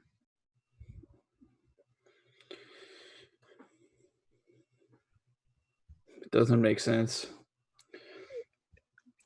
If I hazard a guess, someone in your past did something, bargained or struck against this individual, and perhaps the whole downfall or displacement of your house is a result of that. Perhaps they're just trying to keep the bloodline quelled.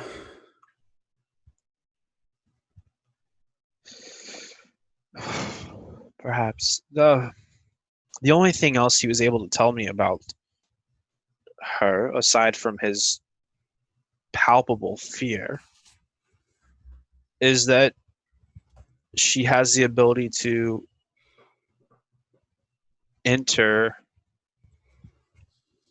this world and leave it at will. Well, this existence. So we could still, if you wanted, try to go to the crypts and figure out who this knight was. But I'm not sure it matters as much as who set them on you. Unless there's some sort of strange poetic justice with the specific individual.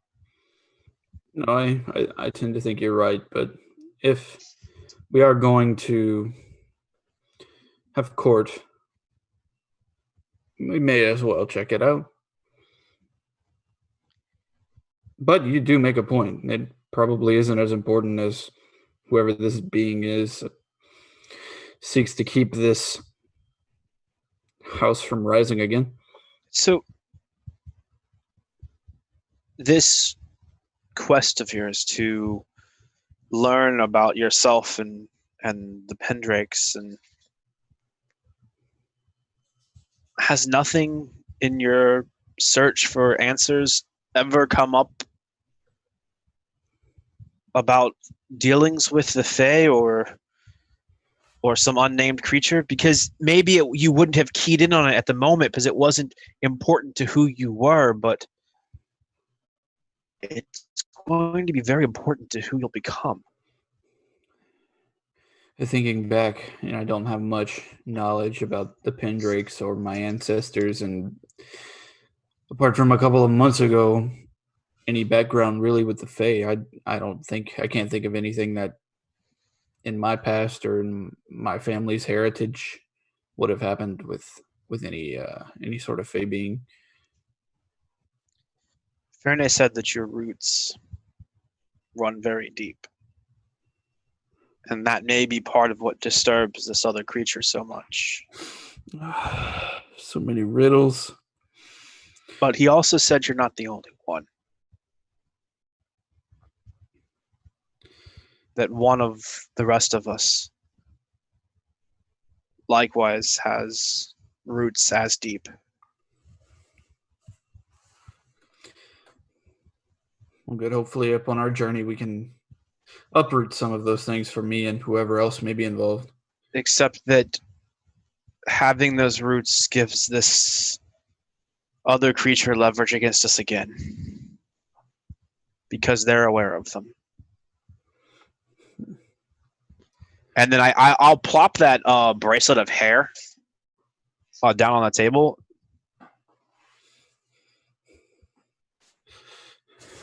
That kind of picks it up.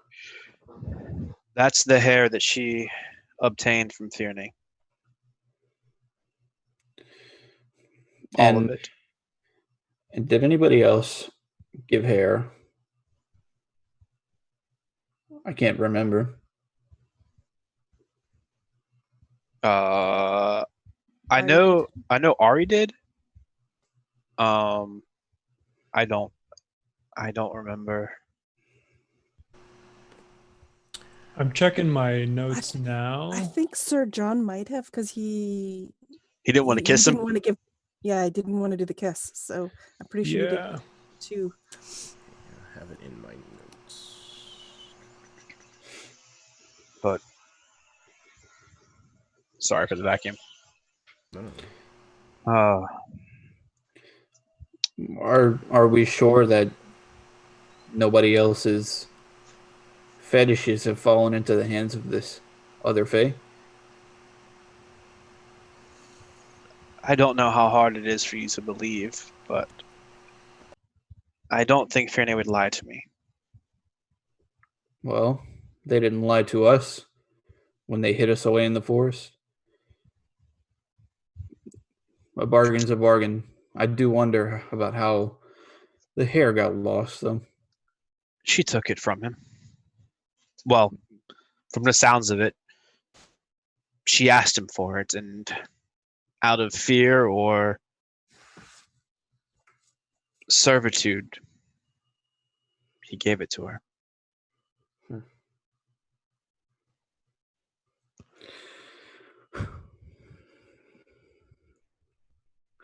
This is certainly a lot to take in.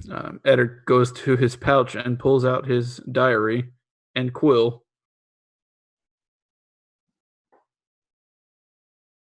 Search as you might, you find your diary, but you find no sign of the quill.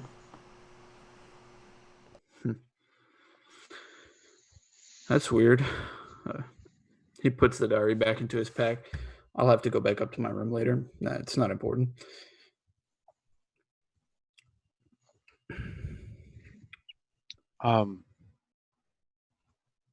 Ari and Tord went with me last night. I don't think either one of them would have seen me talking to Ferne without some sort of protection. I understand. Better. I know that you love us all. Of course. And I know you think very highly of Tord. But you need to have a conversation with him. He was, again, willing to make a deal with Ferne if it meant getting you out of your bargain with him. And while that is truly a loving and brotherly act, I wouldn't want to see Tord bash himself against the side of a mountain simply because he thought it would save you a climb. It's very true. Wise. I shall have a talk with him. And I think that you know that any of us would have bargained the same as Tord if it meant that it would get any of the others out of trouble. But I know. he can be strong-hearted.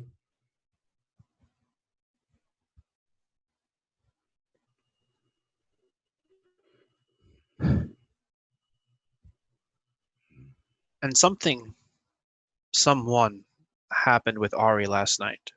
Someone, another elf from her past. She seemed distraught. Wow. But I'm not the right type of person to ask her. Well, perhaps I can ask her later. So when is this your meeting so that you can be recognized and whatever else goes along with everything else? I think that Sir John said that we would try to establish a time and place, or time and date rather, for the meeting today sometime. Just waiting for the rest of us to rouse from the sleep. Oh, I guarantee they're all awake. They're just doing what they do in the mornings. So Ari is stretching, Sir John's staring in a mirror, and Tord is sniffing himself to see if he needs to bathe. You see Dane looks at you to see if that got some sort of smile after he dumped all of this nonsense, like this horribleness onto you. Yeah, it does. Just the slightest smirk. But also, I think it's less subconscious and more of a conscious decision to kind of push those thoughts out for the moment and just enjoy having the conversation. It's important to choose when to manage things, and he hasn't been the best with that, so he's working on it. So I would imagine like it just passes into idle chatter between the two of them until someone else brings up something important to talk about. So I think Sir John comes down the stairs at about that point, and he's geared up in full gear, actually, like all of his official, livery and his armor and everything like that. He's got his sword at his belt already. And he comes down and he says, "Dane, it is time we trained."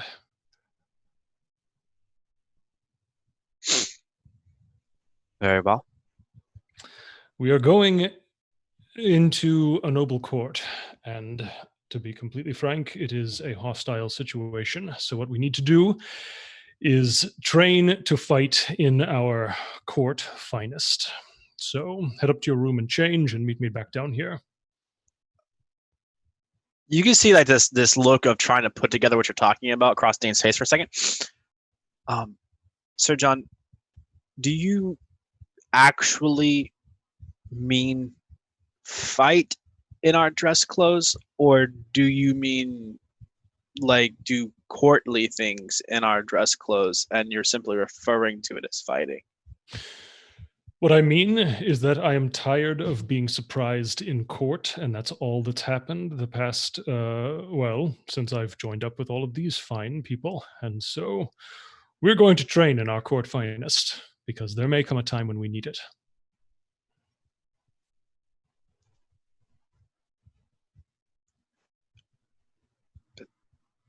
Okay.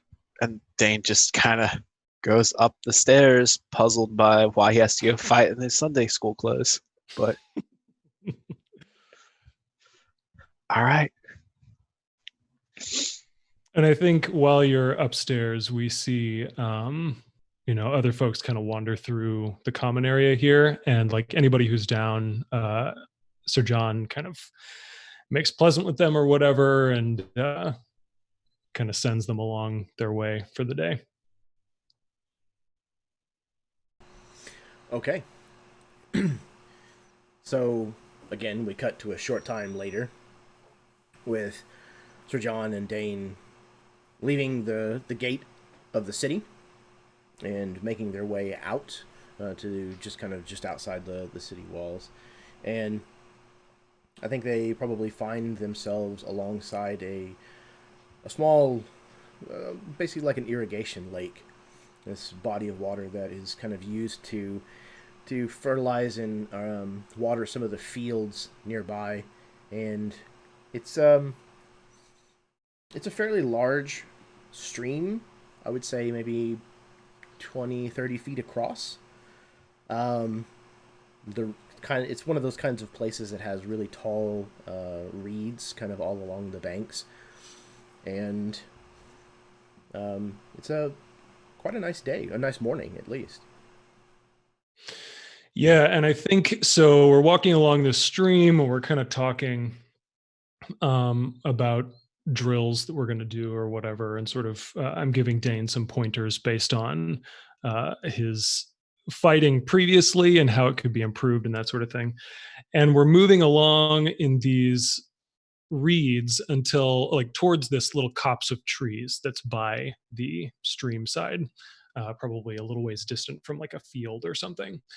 And inside this copse, it's enough that like you can't really see the castle from in here, but there's still plenty of sunlight and stuff that's coming down. The trees are super tall. It kind of almost looks like a cathedral, a natural cathedral space.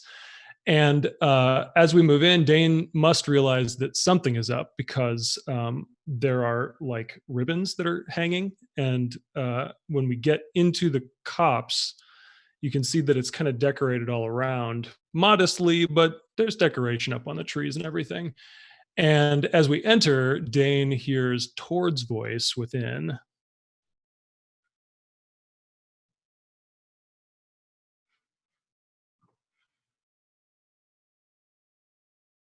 You certainly do.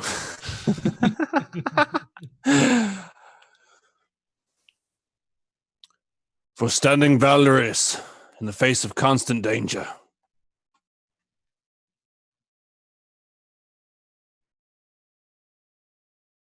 Dane just sort of like looks towards where he hears Tord's voice. We're seeking justice in the face of rampant abuse. For declaring wisdom on a path fraught with folly. So John turns to Dane and puts his hand on his shoulder and says, "Kneel, Dane Scarlet of fertile ground. Repeat after us." Oh. So Dane kneels, a little confused and taken aback. A knight is sworn to valor.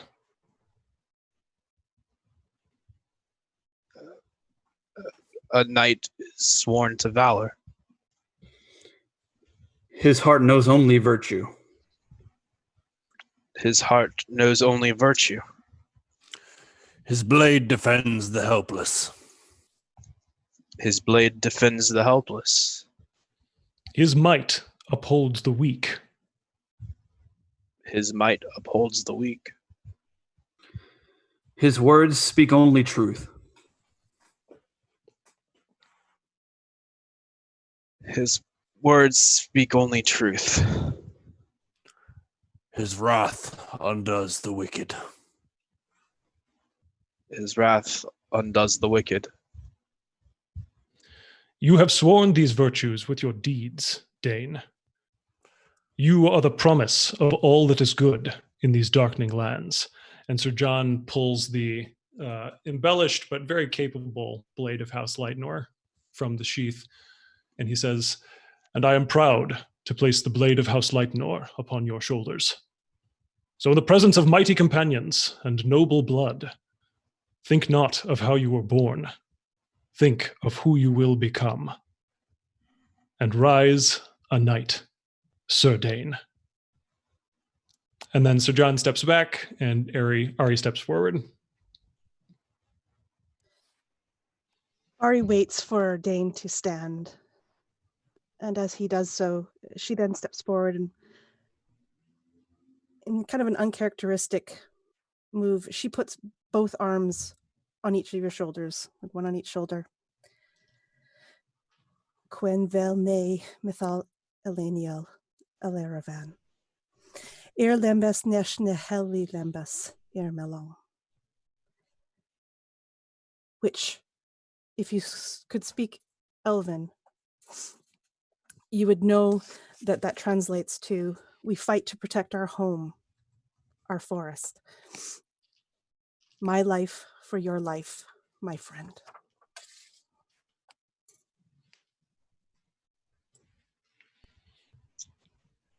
And then Sir John starts up the applause.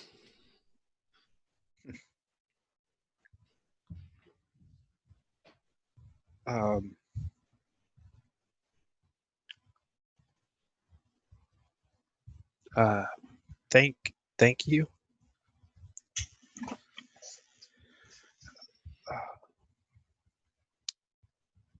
I know I'm supposed to say something probably, right? You always do. Sometimes too much.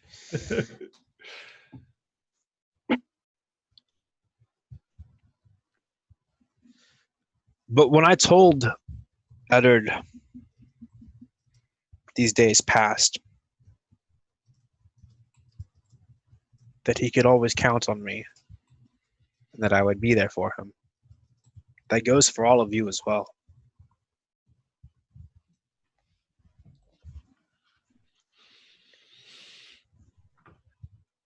I don't know where I would be if it were not for you.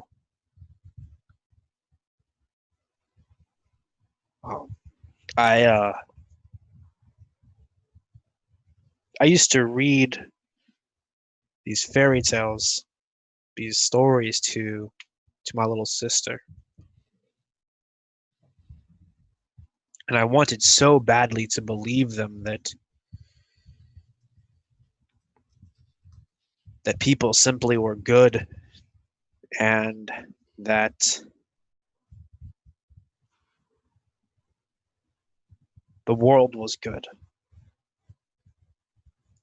And then when we set off and we started this, I realized that is not always the case. And so I know for a bit I grew stubborn and brash and hard-headed, thinking that if you couldn't be born good, if you couldn't be one of these people from a fairy tale, that you had to forge yourself, that you had to make yourself good and a hero. But what I've learned since then is that no man or woman has ever made themselves good. It has always been the people around them that has made them good and better.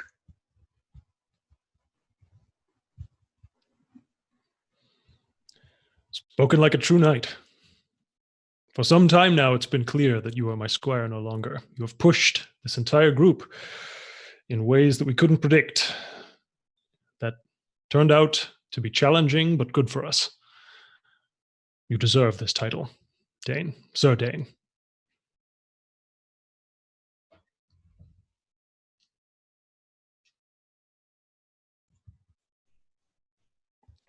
So you're not going to make me get my clothes dirty and then wash them all? Sir John definitely laughs at that. And it's the first time Sir John has laughed at Dane in a long time, I think. Like smiles and stuff, but this is an actual laugh. And Sir John says, well, if you want to, I suppose, but I have a feeling Tord would have more interest than I would. So I think with that, Dane reaches down to like this muddy ground at the edge of the copse of trees and this watery area, and grabs 2 handfuls of mud and launches one at Sir John and one at Tord. Well, I'm getting out the dice now. But I think that, given the chance, Dane will definitely turn this into a... Like, it would very much harken back to when Sir John drug us all out to train, only this time there's much more frivolity involved in it, right? Like, this is a moment where we don't have impending doom necessarily for a few minutes. And so, yeah, just a lot of wrestling and mud flinging and laughing, I suppose. I would like to roll a dex save. You fail. Hold on. That's, I think, safe to say, but I super fail. I got a 5 on I got a 5 on the die for a total of 6. You get a smack dab in your face. Well, I think when Ari starts laughing at that, it's probably about the same time that Tord and I both throw just mud back her direction. I think that any that I scrape off my face gets flung at Ari.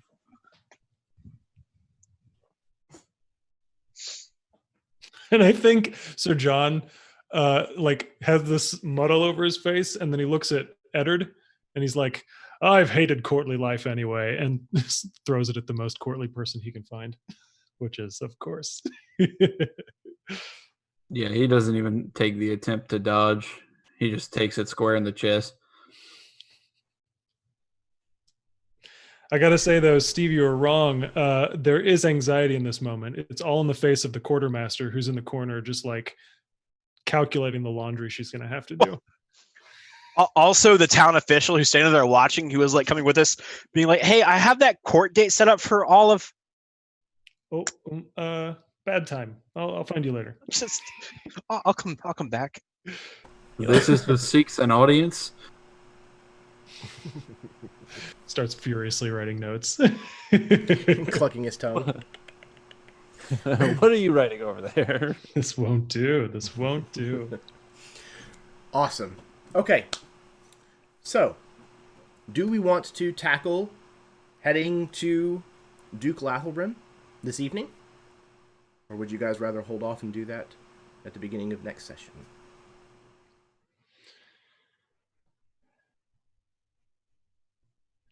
I don't know. I kind of want to make it a set piece. Like, that seems like a good token to leave off on. I have a feeling Lathelbrim's going to be a big capital deal. Very, very possible. It's gonna be a big deal with a capital dick. Yeah, I thought you were going to say something totally different. So we will leave our fivesome on this very wholesome little moment in the woods by the river then, for the time being. So meta-wise, Steve, you gain a level. Yay! As you have been knighted. So that should only put Dane a single level behind the rest of this group. You can do with that level as you wish. Paladin. Take a level in Paladin. I'll take that very first awkward level of Paladin. Take a level in Fighter. No, see, Paladin. Trust me, you're going to want one in Bard. Everybody's got their bid. Really? Monk is the way to go. The guy who hates the courtly life actually agrees you should really take a level in Bard. You'll understand it more and hate it less. There's so many advantages to having 2 paladins in a group. We're not sneaking into anything. Just imagine all the smiting. Double the smiting. Yeah. Plus, if he's packed with the blade, all those charisma buffs to those smites. There's so much more room for smiting. I almost see Tord explaining it to him like that. Look. You're packed to the blade, and you've got your charisma bonus. Dane's like, what the fuck are you talking about? That's some orcish mumble jumble. All right. So, yeah, thank you guys. It was another fantastic session with lots of surprises, both good and bad, I hope. And yeah, I'm really looking forward to kind of where some of these things are going to take us next. So I'm going to pass it over to you guys so you can say your piece, do an outro, whatever, and then we'll wrap it up. So first up, we have Baron. Hey everyone, I'm Baron. I play Masaka Tord. I just love this game's ability to go like situationally everywhere, and then like progression of the actual story that we're trying to accomplish, like not at all. But in regards to Keel, from the Absolute Tabletop Group's video about each scene kind of having a purpose, I feel like this game in particular has that nailed, as even our like banter still progresses the story while also maintaining a certain level of lightheartedness. And then other scenes that I don't necessarily think you as the DM are prepared for still also perpetuate these kind of themes, as well as giving us a sense of purpose within the story. So super happy I got to play as of my absence last week, or last month rather, and super fucking amped. We got to fucking knight Dane. Hell yeah. So really well done on that write up, Eli. Thank you for letting me be a part of that. Absolutely. And I have to echo what you said about the scenes in this game just accomplishing what they need to. I think everybody in this game has a very clear understanding of who their characters are, where they have been, and a general direction of kind of where they're headed. You guys make very clear in-character decisions, and even though some of them do come back to bite you in the ass, they've all shaped these characters in a really, really wonderful way.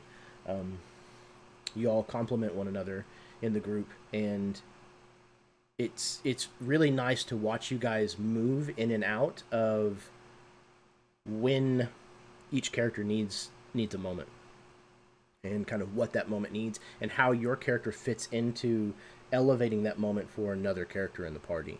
That's a really awesome thing to watch, and thank you guys for being those kinds of players. All right, next up we have Josh. Hey guys, tonight I played excuse me. Tonight I played Lord Eddard Bainton Pendrake, and man, I just like every time I'm just like, wow, what a session. Can't really get better than that, can it? And then it just every week it's just like every month, however often we play. Super excited to be a part of the Knighting of Dane. That was awesome. Well done, Eli. Well deserved, Dane. It's been a real pleasure. Nothing really to shout out other than go look at my music. Lovers X Leap on any major platforms, and coming May 1st, I have another beat tape coming out called Crystal Cove. Can't wait to drop that. Fantastic game, everyone. Excellent. Yeah, very, very excited to, like I said, see how these characters progress with the knowledge that was revealed tonight, as well as just a lot of the things that they're kind of struggling with. And to make it even more difficult, it's very possible that Eddard may be on the cusp of the information that he's been looking for a long time. Would you stop it? Well, it would only be befitting if I totally ruined it. You guys decided to stop. No, I'm just kidding. No, it's totally fine. It's kind of like that long con, or that long payoff. Hopefully it'll be worth it at the very, very end. So, all right. Next up, we have Karen. Hello, everyone. Thank you for watching. And I'm going to echo what's been said already. I absolutely love this game. I love my fellow players, and I forget that there's a world out there when we play this game because it's just this game and it's amazing. So tonight was awesome in so many ways, and thank you, Jeremy, for bringing us all together and having us play this game, and thank you, everyone. It is absolutely my pleasure, sincerely. Okay, next up we have Eli. I got to brag about my recently former squire really quick. So last session, there was a scene between Ari and Dane, and I was sitting there listening to it, and I was like having thoughts about it, and I was like, man, you know what a knight would say right about now? And then Dane said the exact words, and I was like, well, can't be a squire anymore. Gotta take care of this. So I knew that I wanted to do like a knighting thing, and I got everybody else involved because it was a bunch of fun, and I'm really glad that we finally got a chance to do it. So, Steve, it was really good having you here. It was a great time springing that surprise on you, and I hope you really enjoyed it. I'm Eli Kurtz. You know who I am. I'm playing Sir John, and it was really great. I love that this game goes to those really wholesome, heartfelt places in addition to all the piles and piles of shit we're buried under. So yeah, thanks. Looking forward to next time.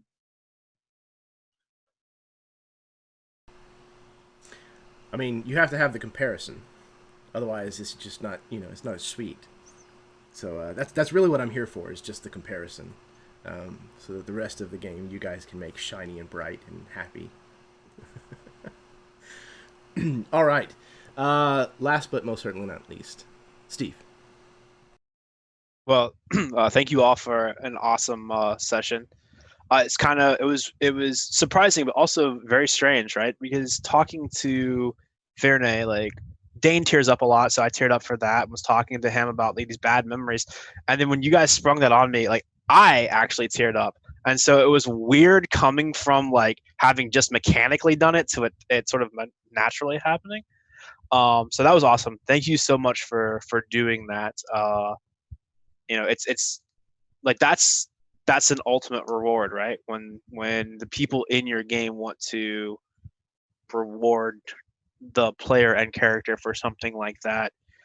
Because when you've been playing something this long, you start to worry like, hey, are the choices I'm making, do they come through? Are they too much? Is there an actual growth to the character that's not just mechanical, right? And Eli saying like, oh, I was thinking what a knight say, and then Dane said that kind of shows that there has been that sort of gradual change in his character. That's awesome. So thank you very much. I mean, as always, Jeremy, a stellar session. So appreciate that. I love all the callbacks to stuff that we did, freaking 17 sessions ago, right? Because this is session 18. So, but to Baron's point when he says, sometimes we sidetrack ourselves. I think we do that intentionally because when you first talked to us about this, you're like, yeah, I got this idea, and like, I'm not sure how long it's going to go. So if we keep sidetracking it and never getting to the end of your story, who's got the long con now?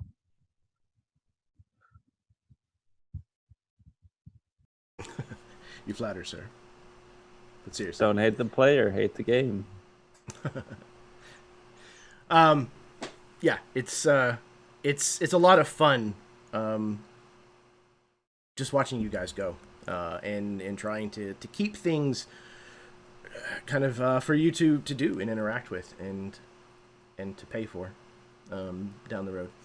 But yeah, I think eventually we'll get to the storyline that I have planned. It's there in the background. And I'm sure we'll get to it at some point. It may be session 100 by the time that we do. But, as long as you guys are game, then so am I. So yeah, it was it's been really awesome to watch the growth of all of these characters.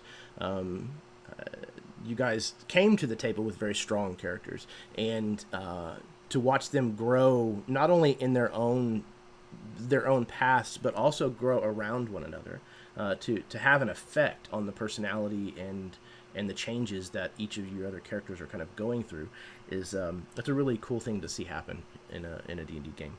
It makes the characters feel so much more realistic, and the party feel a lot more cohesive, as opposed to just a collection of disparate individuals. So, again, thank you guys so much for playing. You guys are phenomenal. There's a lot of really good moments in this session, and I can't wait to see what's next. So, if you are watching this evening with us live, thank you very, very much. If you are watching in the future, thank you as well. Please stay safe, stay healthy, stay home, stay sane, wash your hands, and until next time, may your dice roll high and your snacks always be within reach.